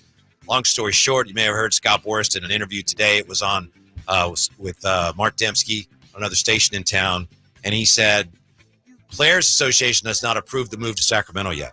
So then there was a statement from MLB that read, and pardon me while it takes me just a second here to find this statement from MLB. Evan Drellick shared this MLB statement. It is a certainty that the A's will play their 2025 season in Sacramento as planned. MLB is continuing to work productively with the MLBPA on the details of the transition. So my question on Twitter was, well, how can they say that it's a certainty unless baseball is saying we're going to do it whether we get the permission of the Players Association or not? And I have a response to that from Maury Brown, who is with the Baseball Writers Association of America. Friend of the show. Yeah. And Maury Brown on Twitter responded to me and said, I haven't talked to the Players Association, but oftentimes it's, okay, we get what you're doing, but here's X, Y, and Z we want addressed. Those things get negotiated. Bad analogy, he says, is we want all brown M&Ms. How about we just have M&Ms? So Maury Brown suggesting, yeah, they haven't agreed to things yet, but this is the type of thing they'll figure out through negotiations. Right. And I don't think this is the type of thing the Players Association would put their foot in the sand and say, you know what, this isn't happening. You know, I don't think it would rise to that level. And you can always make it worth their while. Right. You sweeten them, give them something, an extra sweetener or so. So, yeah, I think it's going to happen. Mm-hmm. So there you go. And there is Scott Boras is phenomenal. We'd love to have him on the show ourselves. But, agents and members of the Players Union, they have to take care of their clients, and they have to create this kind of leverage and this noise sometimes. By the way, this weekend, experience a golf tournament as refined as you are. Wine Country becomes the ultimate golf destination once again as the PGA returns for the coveted Pro Court Championship. Looking for lucky caller number, Drapes? 73. I'm just going to do 10 and add them together. 6. Let's do 6. Call it 6 to score a pair of passes to check out the Pro Court Championship this Sunday at the Silverado Resort. For more information, visit SactownSports.com and stay tuned for Jay's updates. All right, 49ers and the Vikings. We got our picks coming up, of course. Oh, yeah. I think the 49ers, last I saw, they're giving 6. They're on a short week against a Minnesota team that they beat the Giants. I think this is a pretty good team they're playing this week. Pretty good. You think so? I think the Giants are a good team. Better than the Jets? Like this will be a tougher matchup than what we saw? That's what the 49ers are saying, too. Saying we're playing a better team this week. Yeah, I'm with you on that. I think their defense is halfway decent. You got a weapon in Justin Jefferson. It may come down to Sam Darnold. Does he turn the ball over or not? Is he effective in terms of his completion percentage? I think this is, and it's in Minnesota, in that stadium. I think it's going to be where the Vikings beat the 49ers last year. There you go, right there. There you go. Kirk Cousins and company last year. And so, no, I think this will be a tough matchup. And we don't know yet. Maybe again without CMC. I think it'll be a tough matchup, no doubt. Yeah, and apparently Brian Flores does a lot of the same types of things on defense that Kyle Shanahan does on offense, as far as why is that guy there? Is there a reason he's there, or is he there because they want me to think there's a reason he's there and he's distracting me? Oh, from little something mind else? games, huh? Yes. Okay. Yes. And Flores won last year, but one of the reasons the Vikings won is because they got a lead and forced the 49ers to throw. You remember Brock had 2 interceptions. You remember Drapes called the next day and said, literally that happened. Did that really happen? Or yes. That was that week. Hey, Drapes, how are you? So it was a bit of a gut punch for the 49ers. Yeah, and Brian Flores is a phenomenal defensive mind. I think, whatever happened down there in Miami, obviously it is what it is. But, from his time in New England, he was great. And so you're right. He's going to throw a lot of different looks. I maintain, though, Whitey, it's going to come down, and we started this conversation last segment, to the play of Sam Darnold. Who is Sam Darnold? Is he the Sam Darnold we saw this last week against the Giants? Or is it Sam Darnold who was seeing ghosts with the New York Jets a few years ago? And if the Niners can get pressure on him, build an early lead, and Darnold has to win the game with his arm, then that where, I think the Niners have the advantage. If he's comfortable, it's a close game, his team has a lead, then I think it could be a long night, a long afternoon. Aaron Jones is phenomenal. Yes. Remember, he ran roughshod over the Niners last year when he was with Green Bay in the playoffs. His streak of 100-yard rushing games ended last week. It's kind of cool. They actually gave him another carry, I believe. They could have taken him out, and they told him. Tried to get it, huh? Yeah, we're going to give you another shot. And he ended up 94, something like that. But he said he really appreciated the coaching staff for that. So they have weapons and the ability to run the ball. If the 49ers shut down the running game, like they did with the Jets, and then it does come down to Sam Darnold, the 49ers got to like their chances. Yeah, and I do think when I watch the Niners, though, it's hard for me to see a team beating them, a team like Minnesota beating them. Now, if the Niners aren't sharp, come out a little soft early on, 2 or 3 3-and-outs in a row, no points on the board, then maybe you throw the pressure on Brock Purdy on his shoulders. Maybe you have a chance. But I don't think, if I'm the Vikings, I can expect, the Niners aren't going to have their best. Like, the Niners are going to be ready. And unless you're Patrick Mahomes, unless you're of that elite level of a quarterback, you're going to have to hope that Niners, like we saw in the Super Bowl even, some of the turnovers, the fumbles, the penalties. Like, sometimes you got to hope the Niners beat themselves because they're tough to beat, man. Something else to keep an eye on here. You tell me, is this something, or is this just too many numbers? Justin Jefferson is only 4 catches and 42 receiving yards away from tying a 57-year-old record. Jefferson would join Lance Allworth. Yeah, everybody remember Lance Allworth? I remember that now. Yeah, Bambi, as the second player in league history to reach 400 catches and 6,000 receiving yards by the 62nd game of his career. Damn. Like I said, it's a lot of numbers, but that's impressive. Yeah, the dude is legit. I mean, it's he's a guy you throw 2 at. You know what I mean? And so does that mean Jordan Addison gets more looks? If you're a defensive coordinator, are you trying to stop a guy like Justin Jefferson, throwing everything in the kitchen sink at him? And that opens up some stuff for other people. Pass rush, right? With the 49ers, it all starts with that rush up front. Right. And that's why they're getting all that money. It was great last week against the Jets. And like you say, it may be the battle in the trenches there. Mm-hmm. Which line play is better? Yeah. Jay, you were very critical last year at times of the 49ers front, and they did underperform. Did you? I know it's only one game, and you keep reminding us, and you're right. Did you think they played better last week? Yeah, I thought they did. I thought they got to the ball quicker, fellas.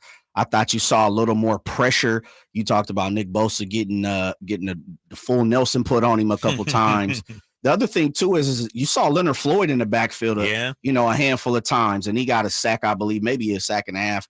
I don't know if they credited him with one of the other ones. Malik Collins. Hargrave looked a little faster. Yeah. I won't say he looked like Philadelphia Hargrave because we don't know that, but he definitely looked a little faster. Givens being healthy. I saw him in there on a couple drives playing the nose, the defensive tackle. So I thought they had good pursuit to the ball. I sound like Mike Mayock here. Good pursuit to the ball, but I also thought they played faster too. Yeah, Mike Mayock, they were scheme diverse. He's quick twitch muscles. Yeah. On the text line here From the 530, Josh Dobbs played for the Vikings. He knows their plan, and so the 49ers win. But doesn't that work both ways? Right. Doesn't Sam Darnold know? I don't know. From the Sam Darnold's actually playing. Niners are cooked this week. Damn. And Noah from West Sac, and thank you for putting your name on it, says if Sam didn't have JJ, would we be having a different conversation?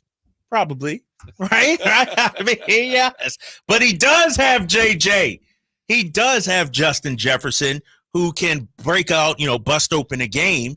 I mean, that dude's tough. And he's going to get 14, 15 targets this upcoming week. And so I do believe, though, like you've been saying it all year long, if the Niners can get any kind of pressure on Sam Darnold, it's a wrap. His decision-making can be questioned at times. If he has a clean pocket, a clean sheet out there, then that arm strength and his ability to pick you apart comes in. But just like Aaron Rodgers last week, they won that game at the line of scrimmage, able to stop the run, obviously, but also get pressure on Aaron Rodgers, I thought. It happens every year, but it's always mind-boggling. You just get bum-fuzzled.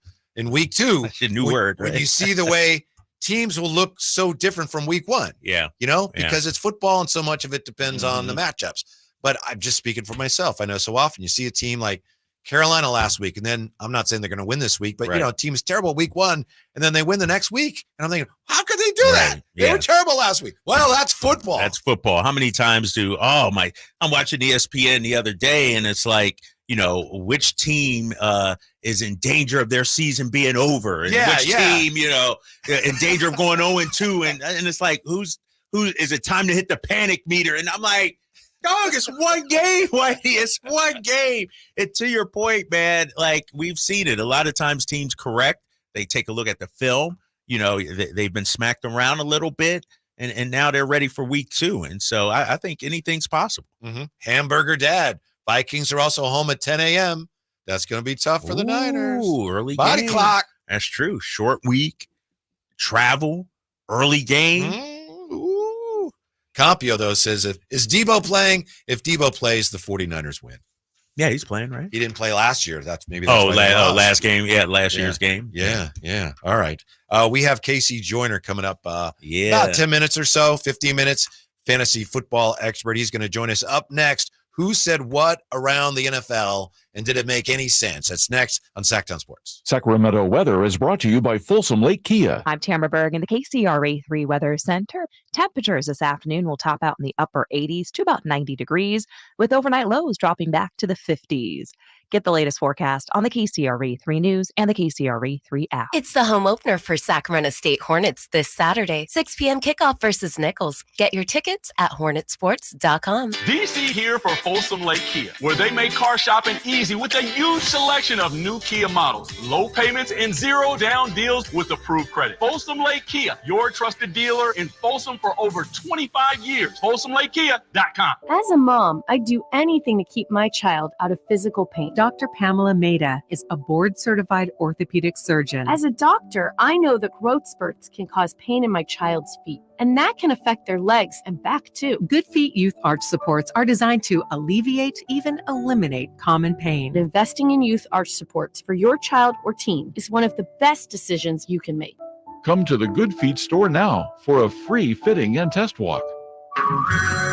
Hey everyone, it's Ted from Consumer Cellular, the guy in the orange sweater, and this is your wake-up call. If you're paying too much for wireless service, you don't have to keep having that nightmare. Consumer Cellular has the same fast, reliable coverage as the leading carriers for up to half the cost. So why keep spending more than you have to? Seriously, wake up and call 1-888-FREEDOM or visit consumercellular.com. Savings based on cost of Consumer Cellular single line 1, 5, and 10 gig data plans with unlimited talk and text compared to lowest cost single line postpaid unlimited talk, text, and data plans offered by T-Mobile and Verizon January 2024. At the UPS store, we understand the importance of a first impression. That's why we're here to help you put your best foot forward and be unstoppable with our printing services. With high-quality paper stock options, banners, business cards, menus, and more, we make sure your small business stands out and your message reaches the masses. After all, we're the one-stop prints that pop store. Most locations are independently owned. Product, services, prices, and hours of operation may vary. See Center for details. The UPS store. Be unstoppable. Come into your local store today and get your print on. Sacramento. Dirk Bentley's coming to town. Getting drunk on a plane. For his only show in California this year, Saturday, September 28th at Sactown Health Park for Country in the Park 2. What was I thinking? And he's bringing some friends. Carmelie. I want to close your eyes for this. Tyler Rich. Different. Dasha. And more. Saturday, September 28th at Sactown Health Park. Get your tickets today before they're sold out at CITVFest.com. Brought to you by the California Army National Guard and Red's Pizzeria and Tap House. Sacramento Dodge Chrysler Jeep Ram. They believe it's all about people and choices. Their goal is to find the car that fits your lifestyle. With their huge inventory of models, they've got the right car and, more importantly, at the right price every time. Experience for yourself why their customers drive away smiling. Discover the difference, because it's not just about the car, it's also about the people. Experience the Sacramento Dodge Jeep and Chrysler difference off Business 80 next to Hagen Oaks, or you can find them online, SacSuperstore.com. My friends swim no matter the season, but my moderate to severe plaque psoriasis can sometimes take me out of the moment. Now, thanks to Skyrizi and clear skin, count me in. With Skyrizi, Risankizumab Riza, a prescription-only 150 milligram injection for adults who are candidates for systemic or phototherapy. 3 out of 4 people achieve 90% clear skin at 4 months.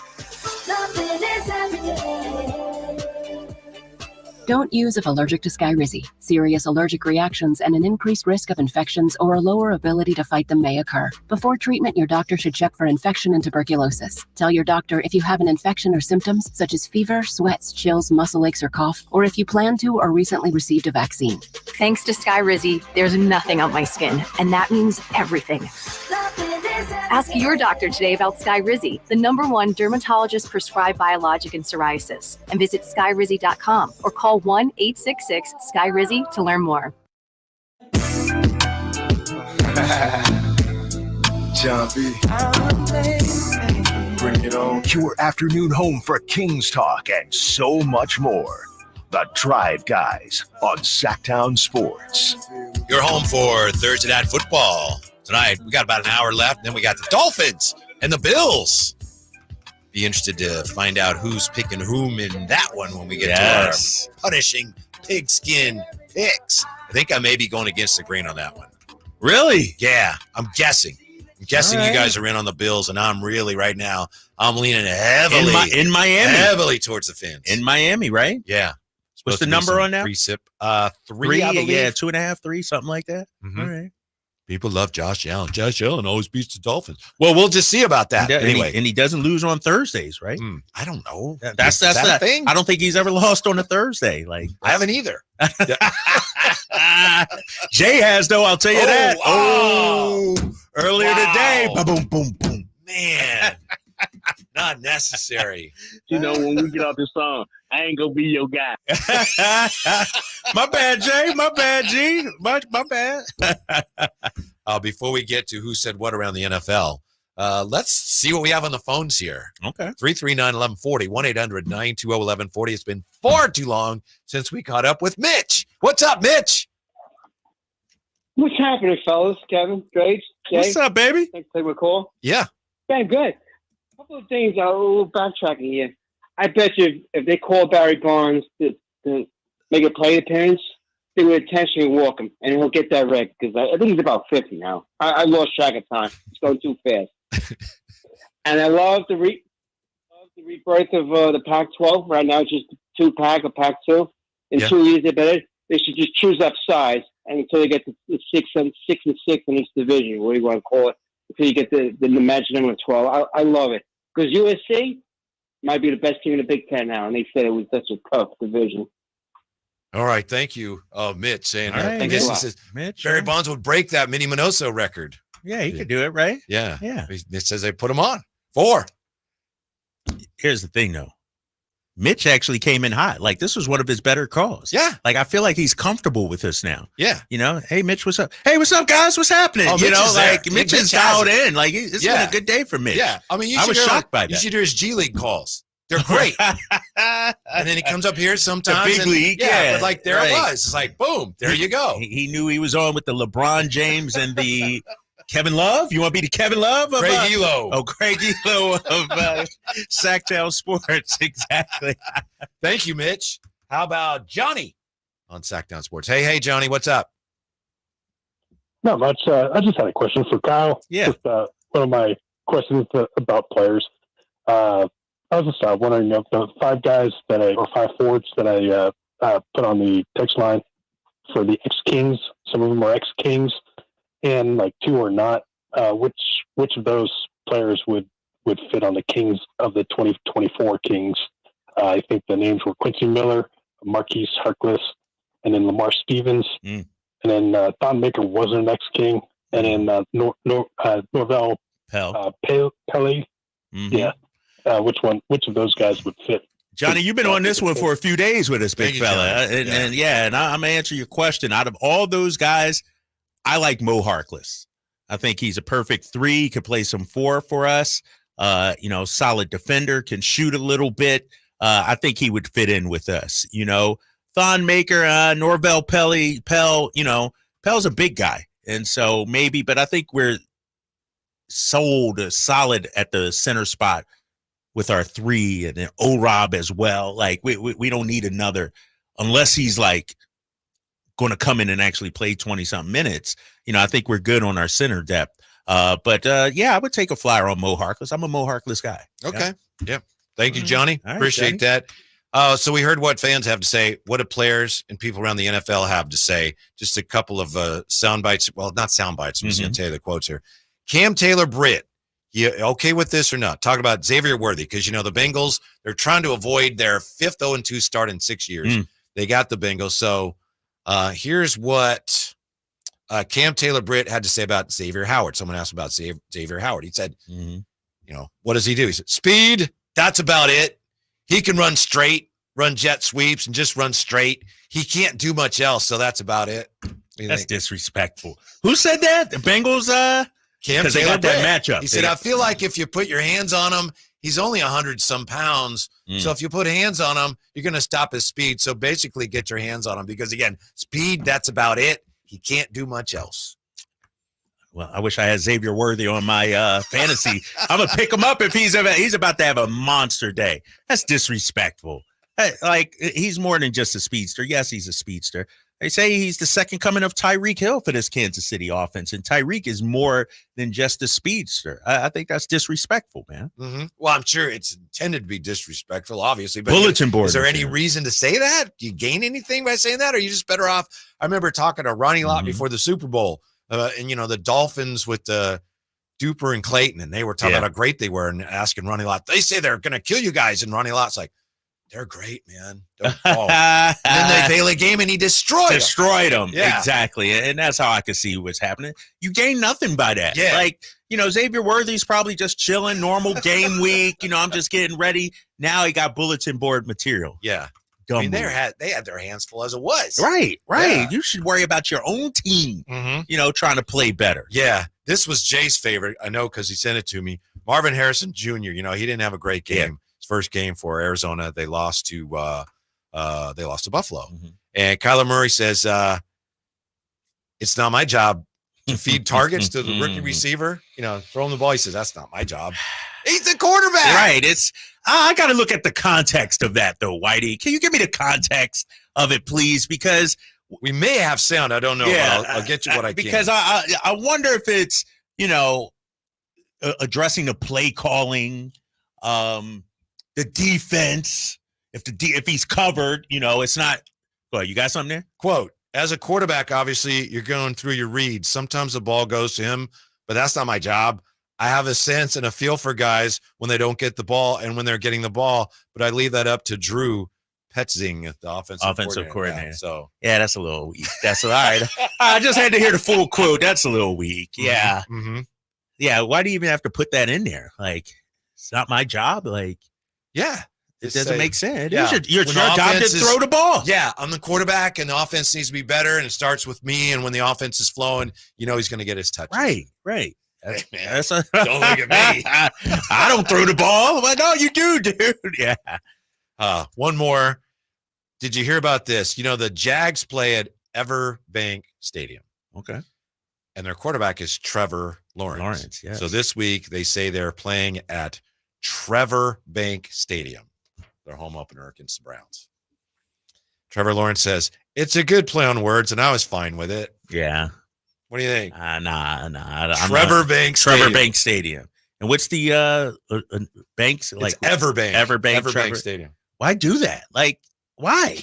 You suck it up to your quarterback? He's already under contract. He already said, I'm not really comfortable with that kind of attention. I don't know why you would do it. Who made that decision? You know what I mean? Like, why do that? Like, it's court. Like, are they going to have T-shirts or something with it? Or yeah, it sounds cheesy to me. Yeah, you think he might hear about that from some of the Browns linebackers? Right, Trevor. Dude, that's probably bulletin board material for them.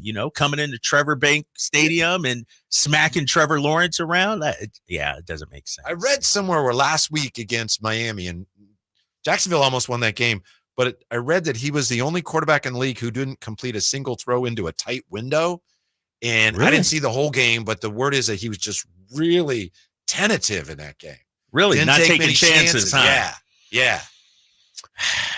I think, and I'd have to look up his numbers. I wonder if he had a pick-filled season last year, and now, his mind is a little gun shy out there. I'm looking at the numbers, got him right in front of me. Last season, Trevor Lawrence, 8-8 as a starter, 21 touchdowns, 14 interceptions, 65% completion percentage. Yeah, Drapes, you got to let it fly. You got to be. Brock Purdy does that, right? That's right. He does throw into some tight windows sometimes. Yeah. You can't be gun shy about that. Aaron Rodgers is the king of like throwing in the tight. Some of those throws, I'm like, dude, he's not even close to being open, but he has faith in his wide receivers. So which of those is the most egregious to you? Cam Taylor-Britt saying Xavier Worthy is fast, but that's it. Kyler Murray, it's not my job. Or Trevor Banks Stadium. I'm going with the Kyler Murray. Yeah. Because we're talking egregious. Like, the Bengals guy, it's just dumb. It was dumb. The Trevor Bank thing, it's like, all right, you're trying. But Kyler Murray, how does that play in the locker room? How does that play with your receiving core? You know what I mean? Like, that's dumb. What's the word? Bum? You're bum-fuzzled? I'm bum-fuzzled by that. Like, why would he do that? Yeah. No, they're playing the Rams this week. I think they're going to get cattywamped. I do. Is that the right usage of it? Sure. All right. And it sounded like it worked. Right? And nobody knows what cattywomp means except us three right here. And Reggie Theus nowadays. So you could just throw it out there. That's what Mark Jones does. Okay. All right. Casey Joyner, fantasy football guru, has some fantasy advice for you, for us, for everybody next on Sactown Sports.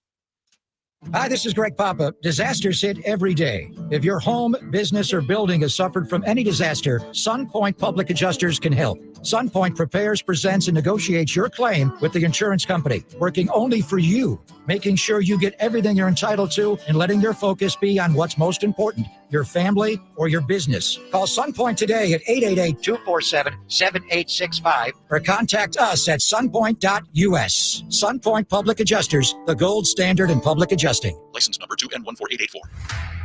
It's not hard to be a mom. It's hard to be a good mom. It's easy to be a bad mom. That's so easy. But to be a good mom is hard. To be a bad mom, that's as easy as being a great dad. That's... Nikki Glazer, Alive and Unwell Tour. Friday, September 20th. The venue at Thunder Valley. Tickets on sale now. For tickets, visit ThunderValleyResort.com. She's alive and unwell. Don't miss Nikki Glazer. Hey everybody, it's your boy Drapes, Kyle Draper from Mercedes-Benz of Stockton. With the kids back in school, now is the perfect time to go buy a new Mercedes-Benz EQS SUV. I have one and I love it. And I'm not the only one in my family that loves it. My 12-year-old daughter loves it. In fact, just the other day when I was about to drop her off to school, she said, "Dad, are we taking the nice car out?" And I said, "Yeah, honey, we're taking the Mercedes-Benz EQS SUV." She was so excited to ride in it, and she was so excited to show it off to her friends. She loves the fact that it has seat cooling, seat massaging, and oh yeah, extra room in the back seat for all of her friends. If you don't believe me, just see for yourself. Go test drive one now at Mercedes-Benz of Stockton. You'll see how the car drives, the comfort it has, and the speed it has on the open road. Just head on down I-5 to Mercedes-Benz of Stockton or online anytime at mbofstockton.com. Finally, an easy way to find home improvement contractors. Just visit subcontractorsunited.com and simplify your search for home services professionals. From cabinets to windows, roofing to plumbing, Subcontractors United is an easy, simple way to find and hire a home improvement contractor. And you never have to give up personal information. So no harassing phone calls like you get from those other websites. Subcontractorsunited.com is sponsored by D&D Cabinets and Savage Design. High voltage live boxing action returns to Northern California Saturday, September 21st at the venue at Thunder Valley with Thunder Showdown, featuring the undefeated 12th ranked welterweight in the world, Amari Jones, plus Alan Sanchez versus Sal Briseno, and 8 more exciting undercard fights with Maribel Guerrero, Blake McKernan, Gabriel Garcia, Anthony Hernandez, Ruben Torres, Alexander Espinoza, and more. Don't miss the Thunder Showdown, September 21st at Thunder Valley. Get tickets now at Ticketmaster.com. Fight card subject to change. Where do you go when you need someone to represent you? For me, you want someone that is local and that you can actually get to and talk with. There are plenty of big branded lawyers out there with the name, but you never get to talk to them. So go to saclegaldefense.com and connect with the law offices of Jonathan Gonzalez. He's local, he'll represent you, and he'll have your back. Whether it's expungements, wrongful termination, when you're in a spot when you need legal help, call the law offices of Jonathan Gonzalez at 916-304-9187. Model Year End pricing is back at Folsom Lake Honda, your one-stop Honda shop. During the Model Year End event, lower interest rates at Folsom Lake Honda make lower payments. It's no wonder why Folsom Lake Honda is your one-stop Honda shop. Come in today or check out our entire inventory online at folsomlakehonda.com. Get an instant cash offer for your trade at folsomlakehonda.com. We'll buy your car whether you buy from us or not. Folsom Lake Honda is your one-stop Honda shop. Folsom Lake Honda. Go to folsomlakehonda.com. Your one-stop Honda shop. It's game on at Sky River Casino during our $100,000 Get in the Game giveaway. Catch your share of $25,000 in weekly prizes with a guaranteed $10,000 cash winner. Earn entries by playing your favorite slots and table games and score a free entry each day at our promo kiosk. Join us every Saturday in September from 7 p.m. to 10 p.m. to kick off your winning spree. Visit skyriver.com for details. Must be 21 or over. Gambling problem? Call 1-800-GAMBLER.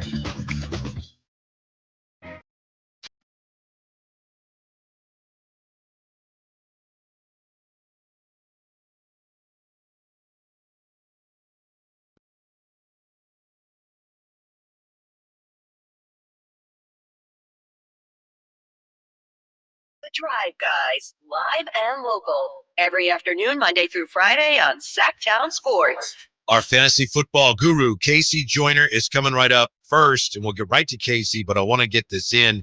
Thanks to Chris Watkins for sharing this with me. On Twitter, Amanda Kristovich from Front Office Sports, she's a sports business reporter. On Twitter, she says, sources tell Front Office Sports that Sacramento's local politicians and business leaders are planning to launch a campaign to help get Sacramento State into the Pac-12 or Mountain West. Wow. Let's go, Sacramento. Yeah, the school would have to go through the FCS to FBS transition process like JMU did recently. Leaders plan to pump up Sacramento State stadium plans, new university prez, local market, and student body. The campaign could launch as early as this week. That's from Got Amanda a movement over there. Kristovich. So just wanted to get Let's that go, in. Sac State. Yeah, I think that would be massive. That's the mayor of the city. GC of Davis Trees should be following that cab. working behind the scenes right there. That's what that is. I know, from Jay's lips to God's ears, right? Making it happen out there. And, that'd be massive. Yeah, Huge. so clearly more on that to come right now. Nice enough to join us, our fantasy football expert from The Athletic, footballscientist.com, Casey Joyner. How are you today, Casey? Did we lose Casey already? Hello, Casey. Can you hear me? Yeah. All right. Can you hear me, Casey? I can. Looking forward to a great game tonight. Yeah. Hey, what advice do you have for, if any, for Christian McCaffrey owners right now, Casey? Well, first off, I always tell fantasy managers, you need to get insurance on your players. Yeah. Don't go getting a player. Don't go getting insurance on somebody else's player. Don't get other backups. Get your guys, because it's like buying insurance on somebody else's house. Why would you do that? You buy it on your own house. So you ought to have Jordan Mason already. It looks like he's going to play this week. So, I mean, you got to play him if he's there. And but the thing is, if you're the Niners, my bigger concern is if he does play, Mason looked so good last week. If the Niners, do you go, hey, maybe we shouldn't be giving him all these touches. Maybe we should take a little bit away from him. And if he goes from moving a bell cow to a lead alternate, which is what I call it, that could hinder McCaffrey's production all season long. Good stuff. Good stuff. Hey, Casey, what about my boy Brandon Ayuk? Had a rough game one. I got him on my fantasy team. Right now, he's my third wide receiver. I didn't even start him last week, and I'm glad I did. What's the projections for Brandon Ayuk this week? Yeah, I'm looking. The thing is, I mean, they made it clear before, and Kyle Shanahan made it clear that we're going to get him in the game plan, but we're not going to utilize him as much as we could, just because because of all that happened with the contract and all. Plus, you had that horrible matchup. I mean, the Jets had two great cornerbacks. I mean, as good as Sauce Gardner is, Reed is a really good cornerback. So I'm kind of putting that last week off and saying, okay, that's not really very as bad of a. I don't think it's going to be indicative of where he is. I've got him ranked 19th on my wide receiver charts. Would definitely get him in lineups. Casey Joyner with us, of course, fantasy expert, The Athletic, and the footballscientist.com. Who would get the Soggy Sandwich Award, Casey, for most disappointing fantasy player of week one in the NFL? The Soggy Sandwich goes to... I'm going to have to say, got to get a lot of candidates. I would probably pick Kyler Murray because I expected big things out of him. I expect him to be in fact, a lot of people did. He was producing numbers at a top 5 pace in some categories late last year. Last year, it didn't happen at all. In fact, he was 0 for 7 on vertical passes. That's passes traveling 10 or more yards downfield. He was dead last in the league in that category in the first 2 years. I thought Marvin Harrison, it's going to be a big change. I wrote an article about it for the Athletic this week, thinking Marvin Harrison's going to have a tough problem this year because Murray is one of the worst vertical passers in the league.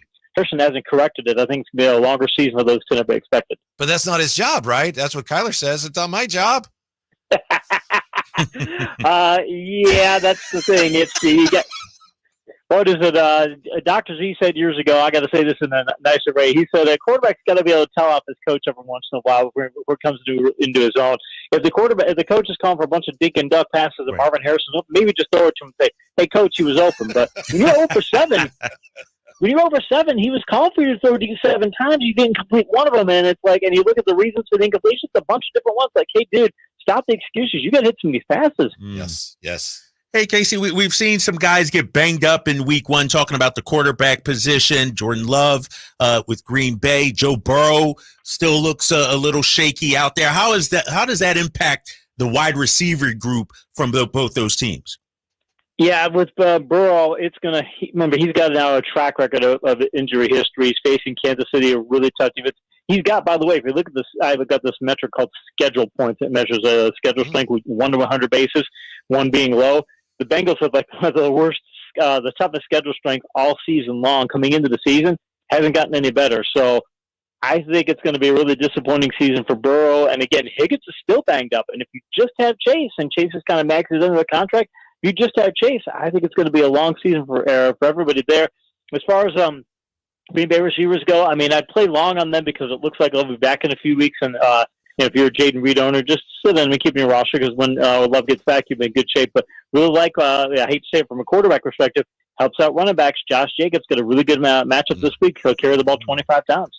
Casey Joyner with us, fantasy football guru. Looking at the matchups this week, Casey, a lot of fantasy experts are touting Malik Neighbors, wide out with the Giants, of course, and I think he's a little banged up. Yeah. But he plays for the Giants. So, I mean, is he a good play? The Commanders secondary is terrible. They're the reason that Baker Mayfield's got some good receivers. Baker Mayfield throws for 289 and 4 touchdowns last week. I think that the Giants will have a lot more success.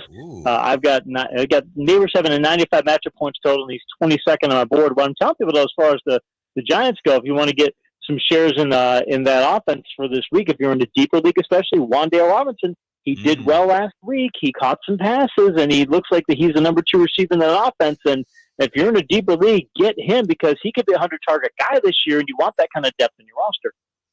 That's good stuff. That's good tip right there. I know, right? Dude, I'm in 3 leagues, Casey, and I'm listening to everything you say. Did you win any games? Yeah, come on, big fella. I knew you I'm lost always, one. yeah, we're winners over here. I definitely won one, at least one, no doubt about it.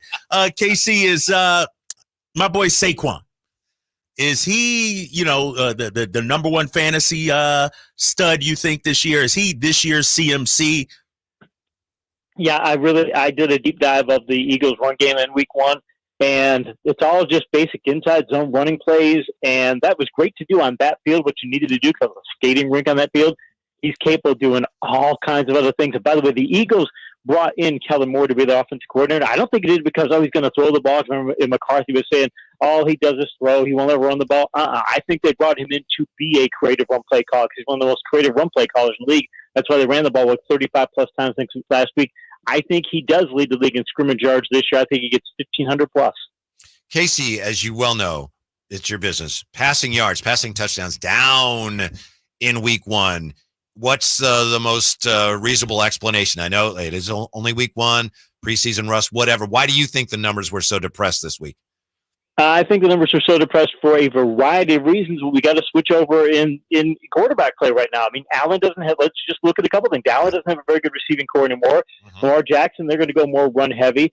Anthony Richardson's a run-heavy quarterback. Burrow's got the issues, with banged-up receivers. Caleb Williams, he's a rookie. He's going to take some time to develop. We just keep going through this. All you have to do is get enough of these players, and it's, hey, we're in a transition time. Yes. I think that's going to be where we are, and I think the league has been going. If you look at, personnel groups and things, the league has been going more, okay, we need to run the ball more. We need to, run the darn ball and more often. I think that's what the league has been going to, and I think this is just a continuing trend of that.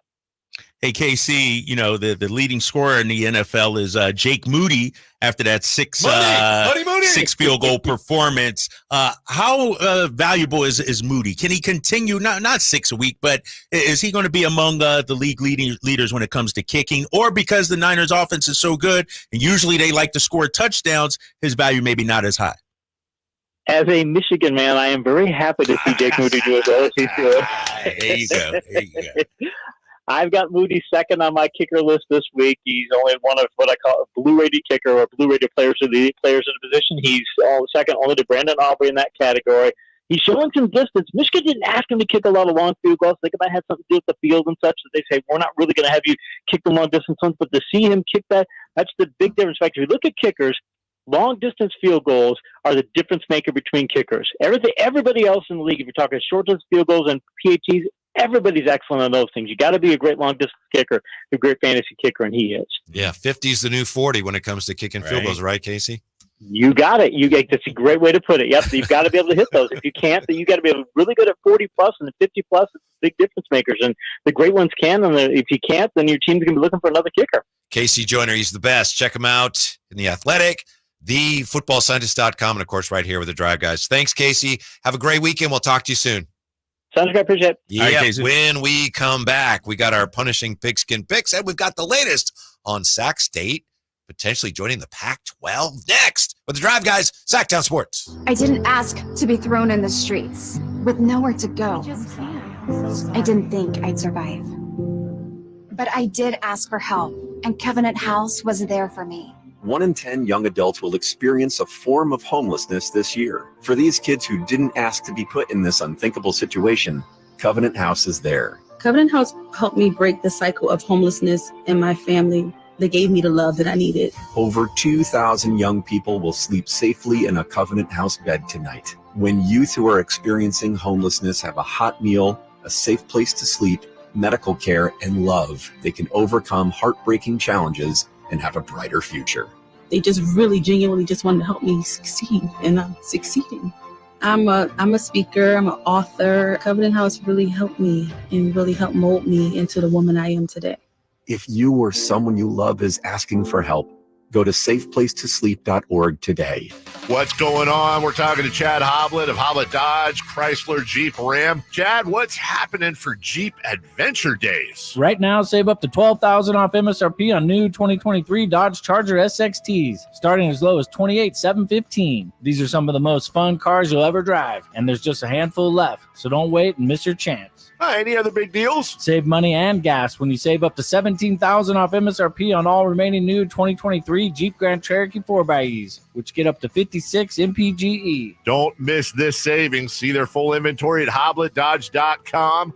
Unbeatable prices, unbeatable selection. Nobody beats Hoblet. period. 12,000 total net savings after 3420 factory rebates and 8580 dealer discount. Rebates may include 500 trade-in assistance. Must have qualifying trade-in. 17,000 total net savings after 4250 factory rebates and 12,750 dealer discount. Rebates include 3750 federal EV tax credit offered by third party, subject to change without notice. Consult a tax professional for eligibility. 580 net savings. See dealer for details. When it comes to fighting for families and protecting kids, no one works harder than our Assemblyman, Josh Hoover.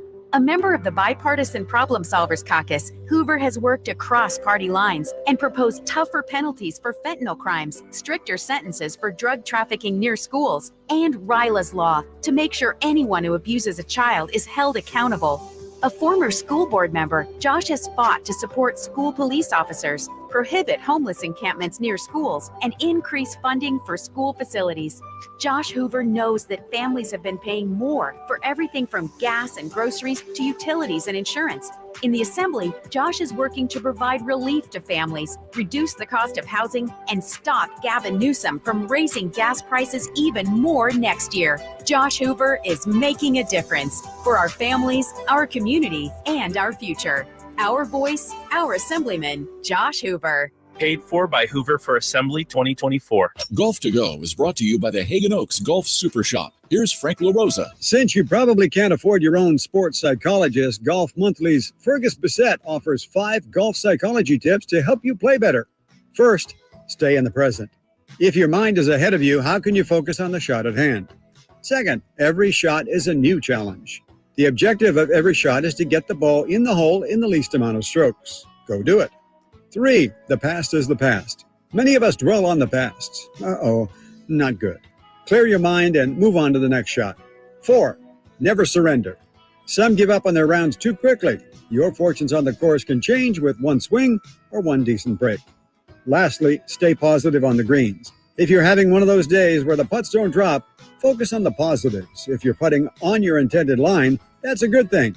Keep it up and they'll begin to fall. And remember, it's a game, so go out there and have some fun. That's your Golf to Go. I'm Frank LaRosa. When you switch and save with Progressive, you could use that money towards going to see your favorite team in the playoffs. Progressive cannot guarantee that you can go see your favorite team in the playoffs. Drivers who switch and save with Progressive could save hundreds on average, but we cannot guarantee that your favorite team will make the playoffs or even finish with a winning record. They could easily lose more than half their games and finish in the cellar because they stink badly and haven't made the playoffs in years. Savings? Very possible. Playoffs? Highly doubtful. Switch and see if you could save at Progressive.com.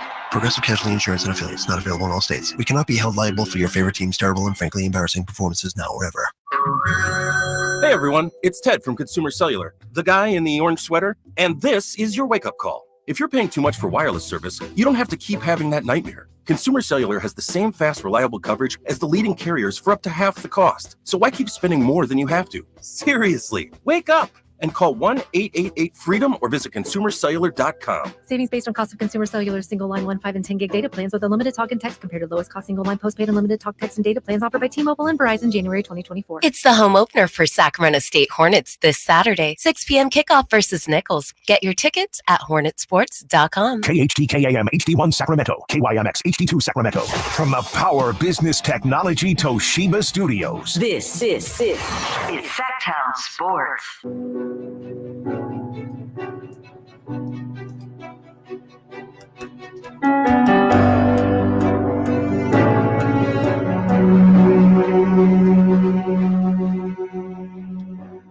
This is your guy Double J with the Procore Championship update. Let me tell you who it's brought to you by.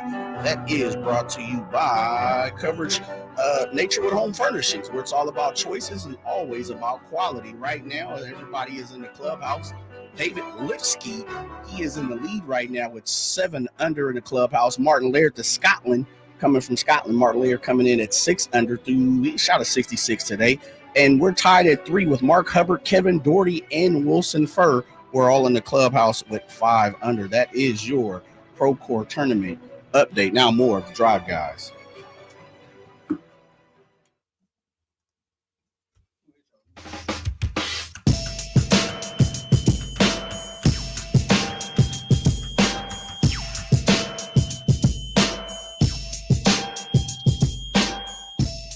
Afternoon home for Kings talk and so much more The Drive Guys on Sactown Sports. Get your tickets for the Marysville Stampede September 14th and 15th at MarysvilleStampede.com. Getting you ready for kickoff of week 2 of the NFL season. Drapes and I'll be here till the bottom of the hour, and then we've got Thursday night football coming up, and we've got lots of football news today. We've got Sacramento State football news. You heard the news late last night. News broke that the Pac-12 with Oregon State and Washington State, the Tupac. Yeah, Tupac. Yeah. Oh, I see how you flip that. They're bringing in Boise State, San Diego State, Colorado State, and Fresno State from the Mountain West. Those moves officially confirmed this morning. And Jay, speaking for a lot of people, as soon as that news broke, said, Sac State, Davis. Well, we had this from Amanda Kristovich on Twitter today, and thank you again, Chris Watkins, pointing this out to me. She's from Front Office Sports. On Twitter, Amanda Kristovich says, sources tell Front Office Sports that Sacramento's local politicians and business leaders are planning to launch a campaign to help get Sacramento State into the Pac-12 or Mountain West. School would have to go through the FCS to FBS transition process.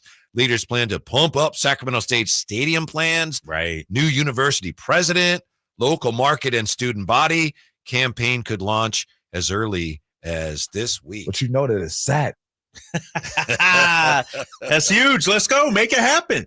It's time, man. And you mentioned it, the facilities, the stadium campaign. They need a new stadium. They need an upgrade over there. And if you're going to be a part of the Pac-6 or Pac-8 or whatever it is, you got to upgrade that. That would put Sacramento even more so on the map, if you will. What do you think, Mayor? Sign them up. Let's go. You heard what Drape said. It's about that time. Sac State football is finally, and I say finally, in the last handful of years, have been at the top of their game. And again, it's done in twos. A lot of people talk about things happen in threes, but it's done in like twos. Noah's Ark, huh? Yeah, absolutely. Yeah. UC Davis, you better jump on board. We should be seeing you drop a media press, something quick now. Drop it out. How would you feel, Mr. Mayor of the City of Trees, if it ended up being the Mountain West and not the Pac-12? I take it because of the upgrade. It shouts out to the Big Sky, right? Yep. Drapes has been the voice of a Pac-12 for the last couple of years, so he knows, traveling up and down the Pacific, what it really means to some of the small towns and cities and college towns. And he's covered Louisville. You've been around the game. My thing is, it's one thing about college is people take pride in college because you have an opportunity. It feels like you're a part of it, right? You spend your money, you go to class, you go to school with some of these guys that you see on the field. It means a lot. You can't tell me Sac State with an upgraded facilities, and that's what we heard, right? Yep. UC Davis with upgraded facilities can't make a push if they're really behind it. So this is not crazy, but just busy. We're dealing with all this news about the A's and their Sacramento move today. And now we're talking about Sac State. It's all growth, right? Yes. It's all growth, hopefully, for the Sacramento area. Yep. Yes. And new of course, stadium coming soon. You speak that into existence. New baseball stadium? Yeah. Where do you want to put it, Mr. Mayor? It's like this.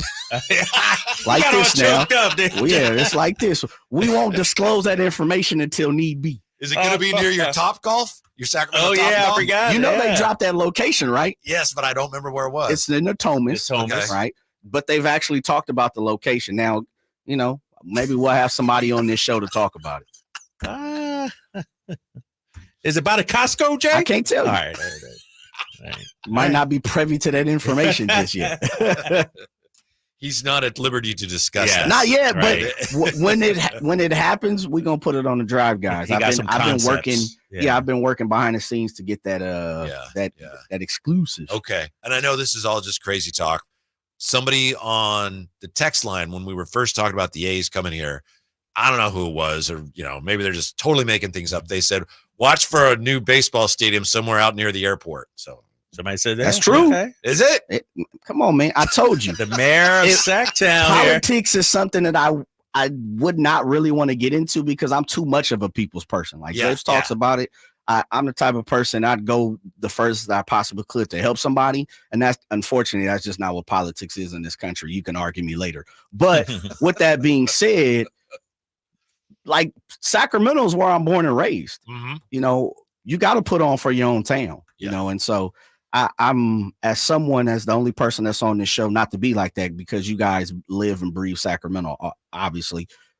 this is something that I'm super excited. As someone that was born in the 80s, I would have never thought some of this stuff could happen. Man. Yeah. We merely adopted the city of trees. You were born in it. Yes. Born in it. Yes. And do you know who you're playing? You may have already said this yesterday. Fantasy Watkins. football. Oh, Remember? right. Yeah, I'm playing Watkins. I need to see. I think I'm favored to beat him. You need a bounce back week, right?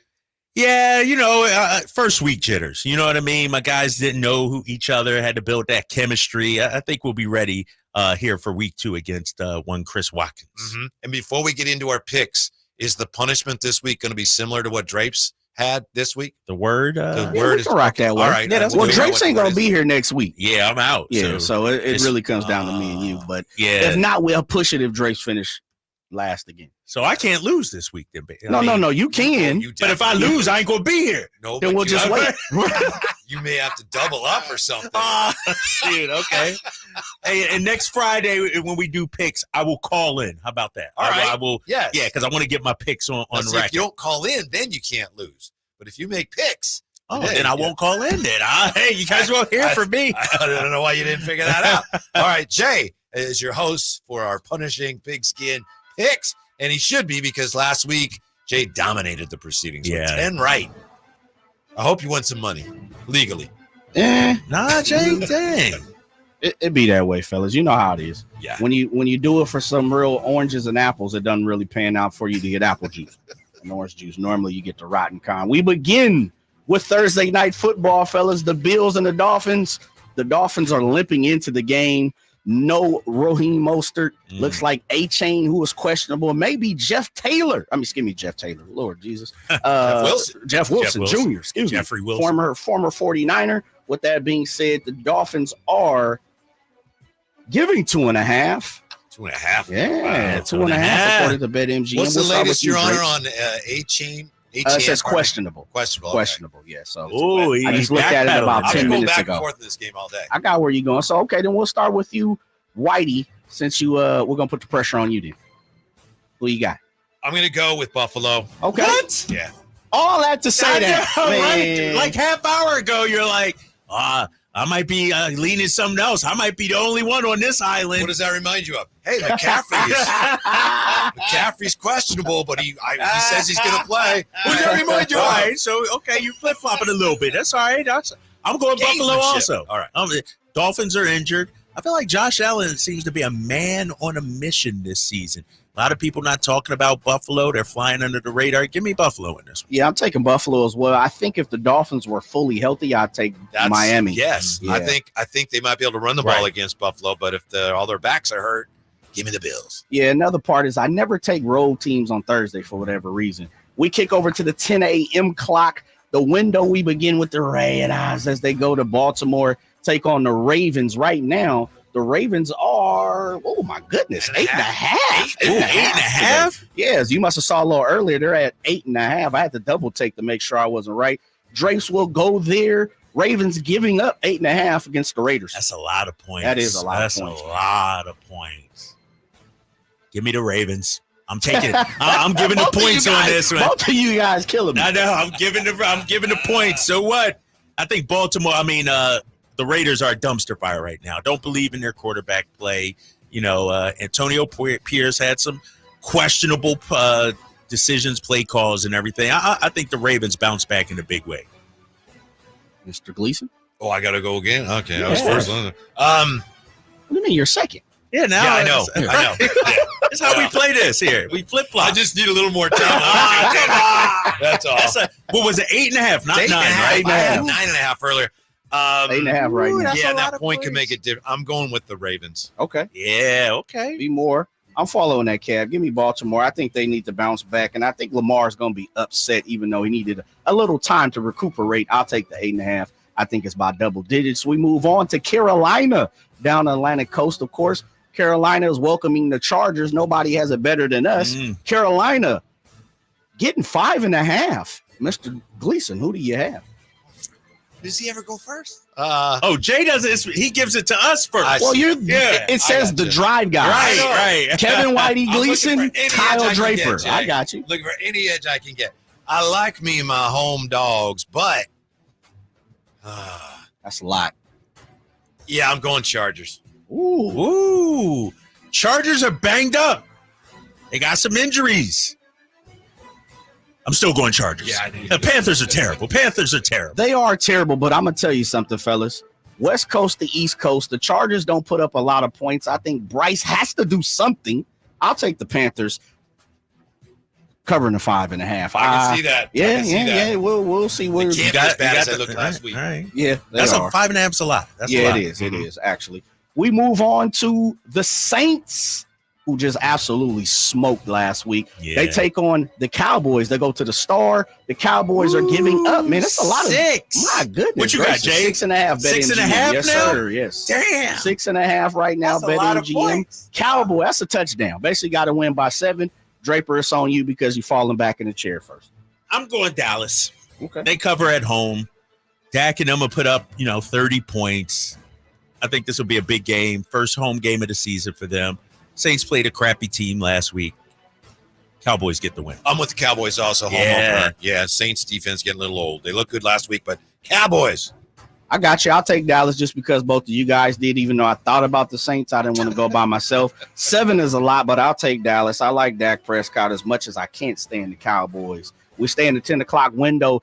Detroit, everybody's favorite right now. They're giving up 7.5 to Tampa. Baker Mayfield, who was cooking last week, played in the playoffs last year, of course, losing to the 49ers.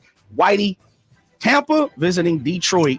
Detroit giving up 7.5. Damn. Tampa Bay looked really good last week, but I think one reason they did is because of their opponent, the Lions. I know it's tough to bounce back from that emotional Sunday night opener, but they destroyed Tampa Bay last year in playoffs, so I'm going Lions. Ooh.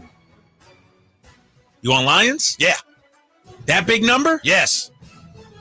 I'm going to go Tampa. I think that's our first one we disagree on. I think. Well, Jay disagreed with you and me on the Panthers. Yeah, Chargers, but me and you. I'm not worried. I'm trying to take you down, big fella. I'm trying to take you down, Whitey. I ain't worried about Jay. I'm going Tampa. My boy Baker Mayfield. Yeah. Bang, bang. 3 touchdowns for Baker. Ooh, I like where you're going because I'm following your cab too. Yeah. I'm taking Tampa. 7.5 is a lot. Baker's okay, man. He's not as bad as people believe he is. Mike Evans might be the most underrated wide receiver, not only in the league. I'm going to say it all time. I'll take Tampa. The Packers, who knows what's going on up in Green Bay? We know we'll have a backup quarterback. You believe it if you want to. They are home dogs, getting 2.5. The Colts come to town, and the Colts are giving up 2.5 in Green Bay. That's crazy, but I understand why. Whitey, who do you have? I'm going with the Colts. Malik Willis just got there 3 weeks ago. He didn't even know the offense yet. Now he's probably starting. So I'm going with the Colts. I'm going Colts also. I didn't think they looked that great last week. Anthony Richardson showed some flashes. I'm going to go with Colts on this one. CJ Stroud got away with 2 picks, and they both were called back last week. He threw 2 picks and really got away with it. Coach should have won the game last week. I'm taking the Colts as well. All right. I know that's our team this year, me and Mr. Gleason. That's right. You know, the best team to move forward. Okay. Surprise team. Thank you. The Jaguars, who you guys just talked about, they're welcoming the Browns, and Deshaun Watson is a complete mess. I don't know what's going on in Cleveland. The Jags are home favorites by a field goal, 3 points. Drapes, I believe it's on you this time. Jaguars, you said? Yes. Or, Jags are giving up 3. A field goal at home. Boy, they know what they're doing, don't they? Yeah, that's a tough one. Trevor, they're playing at Trevor Bank. Trevor Bank. Proud to be hyped for that. You know, that's worth about 4 points. Browns, Deshaun Watson got some issues. I'm going to go Trevor Lawrence and the boys. I'm going Jaguars on this. Jags? I'm with you. The Browns had offensive line problems last week. I mean, with injuries, no guarantee that they'll have their offensive lineman back. And Deshaun Watson right now is like, what is going on? I'm with the Jags as well. I'm taking the Jags, and hopefully it's a push. I'm not sure they blow them out, but I think they win. I'm hoping by 3, and maybe we just all equal out when it comes to that. The 49ers, bang, bang, Niner gang. You know what time it is.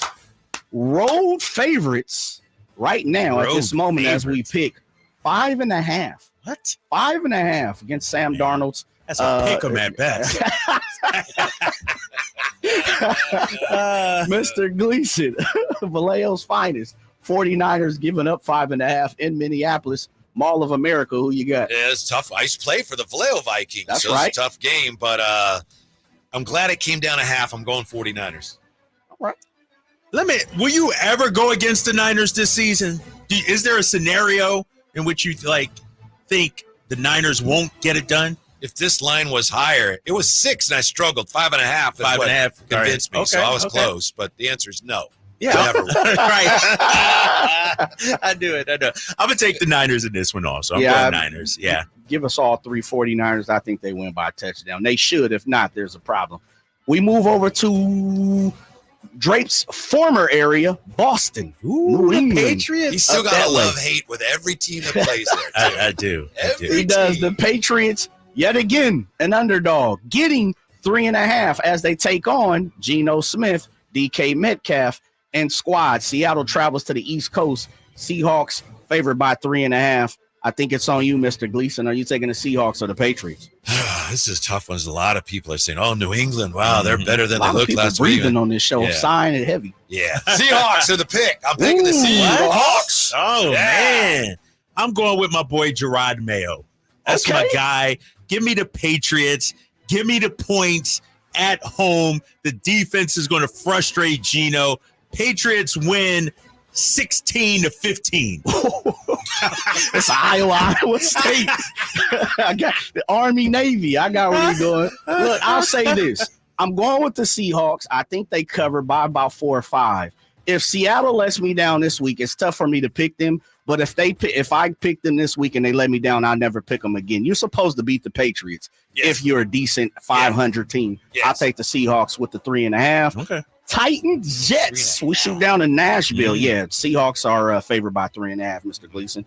We're talking about the Titans. Will Levis, who threw some bad picks. Yeah. He is a home underdog this week with DeAndre Hopkins and the fam. They are getting 4 as Aaron Rodgers, Garrett Wilson, Sauce Gardner, Robert Saleh. They come to town. They're giving up 4 in Nashville. Drapes, who you got? Jets, Jets. Oh.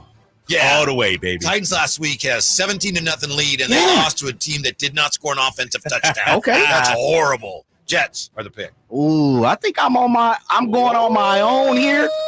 And to make sure we are clear, upset means you have to win the game, not cover, right?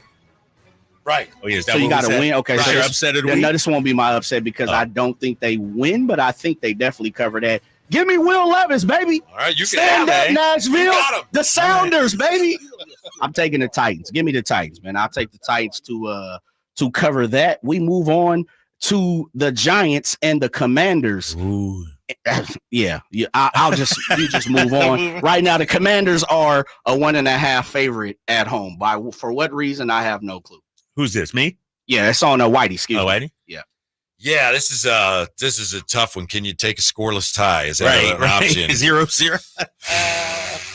I'm gonna have to double down on last week. I actually said some nice things about the Giants, and they let me down big time. And I got to double down on. I'm picking the Giants. Oh, I'm going Commanders in this one. Home. I think the Giants are a dumpster fire. Neighbors is banged up. Give me the Commanders. Really? You taking the Commanders? You took the Giants, Whitey? Yeah. Okay. I'm just making sure I had some technical difficulties back here as I was paying attention. You said you got the Commanders? Yeah, I got Commanders, All me. right. Yeah, I'm taking Washington as well. The 1.5. That's a pick 'em game. Give me Washington. It's a big game for us right there. It Big is. It is. I'm taking the Rooks, I got basically. the Giants. Yeah. I know you like Stand alone, baby. Stand alone. We're talking about Arizona Cardinals. I've already said their season is done. It's over with. Yeah. Anytime you're talking about you can't throw to a wide receiver as a quarterback, we got a problem. They are only, listen to this, they take on the Rams. Rams banged up too. Yeah, but they're only favored by 1 point. It's a pick'em game. At home, I know the Rams don't play the Cardinals very well. Kyler Murray, I get what you say. Shouts out to Keller Weatherspoon, Sacramento's finest, just signed with the Rams again. 1 point. Who do you have, Mr. Gleason? The Cardinals or the Rams? I know they're banged up. Got the Rams? Sean McVay owns the Cardinals. Rams. Drapes? I'm going Rams also. Okay. Rams will get it done. I think this is my upset of the week, fellas. Really? I'm going Arizona Cardinals. I know I said their season over. It's only week 2, so somebody's got to win. It's like a fantasy game. Drapes has got to win. Chris Watkins, somebody's got to win. I'll take the Cardinals with the 1. How about that? Bengals, Chiefs. Now we kick over to the 125 spot. Of course, that was the same window. The Chiefs, Super Bowl champs. It pains me in my heart, even though Kyle Ledbetter's next to me. Watch out, Kyle. You get slapped around. The Bengals come into town 6 6. They're giving 6. Yeah, the Chiefs giving 6. ESPN got 5.5, bro. We're going on BetMGM. Hey. BetMGM. That's what we talked about. The Chiefs are a 6-point favorite. Drapes, who do you have? I'm gonna go Chiefs. I think KC at home will get it done. Joe Burrow, I don't know what's going on. You know, the wide receiver situation there in Cincinnati. Give me Chiefs in this one. Got Chiefs? Yeah, I want to pick the Bengals, but I can't do it. They've started 0-2 5 of the last 6 years. Joe Burrow's wrist was clearly bothering him. You know, he looks like Sting now with his new hair, the way he's dyed and everything. Looks very stylish. But I'm going Chiefs. Yeah, I'm taking the Chiefs. I'm taking the Chiefs as well. Broncos, Bo Nix, the rookie, Pittsburgh coming into town. Pittsburgh is a favorite on the road, 2.5. The Broncos are home dog. Whitey, who do you have? I have the Steelers. I think Denver somehow is overrated. They're not very good, but some people are convincing themselves that they're halfway decent. I don't see it. Yeah, I'm a ride with Bo Nix every week this season. Give me the Broncos. My upset of the week, baby. Upset of the Lock week. it in, yo. Oh my goodness gracious. Okay, I'll put that down for you if you don't mind. Yeah. I'm going with the Steelers. I'll take the 2.5 on the road. I understand that. I'm giving the 2.5. Texans and the Bears. Texans are favored by 6.5. Basically a touchdown. CJ Stroud versus Mr. Caleb Williams. 6.5 on the road. Whitey, you got the Texans or the Bears? I got the Texans, home opener for them. Sunday Night Football. Bears were bad last week. Texans is the pick. Texans. Yeah, I'll take the same thing. And we end Monday night, Eagles. Falcons. Eagles. 6.5, Whitey, just for you. I'm taking the Eagles as well. Yep. Who you got? Eagles. And we're out of there, brother. All right. Stick around. We got Thursday Night Football next right here on Sactown Sports. Sacramento State football is back this Saturday for their home opener. The Hornets look to make their 5th straight trip to the post.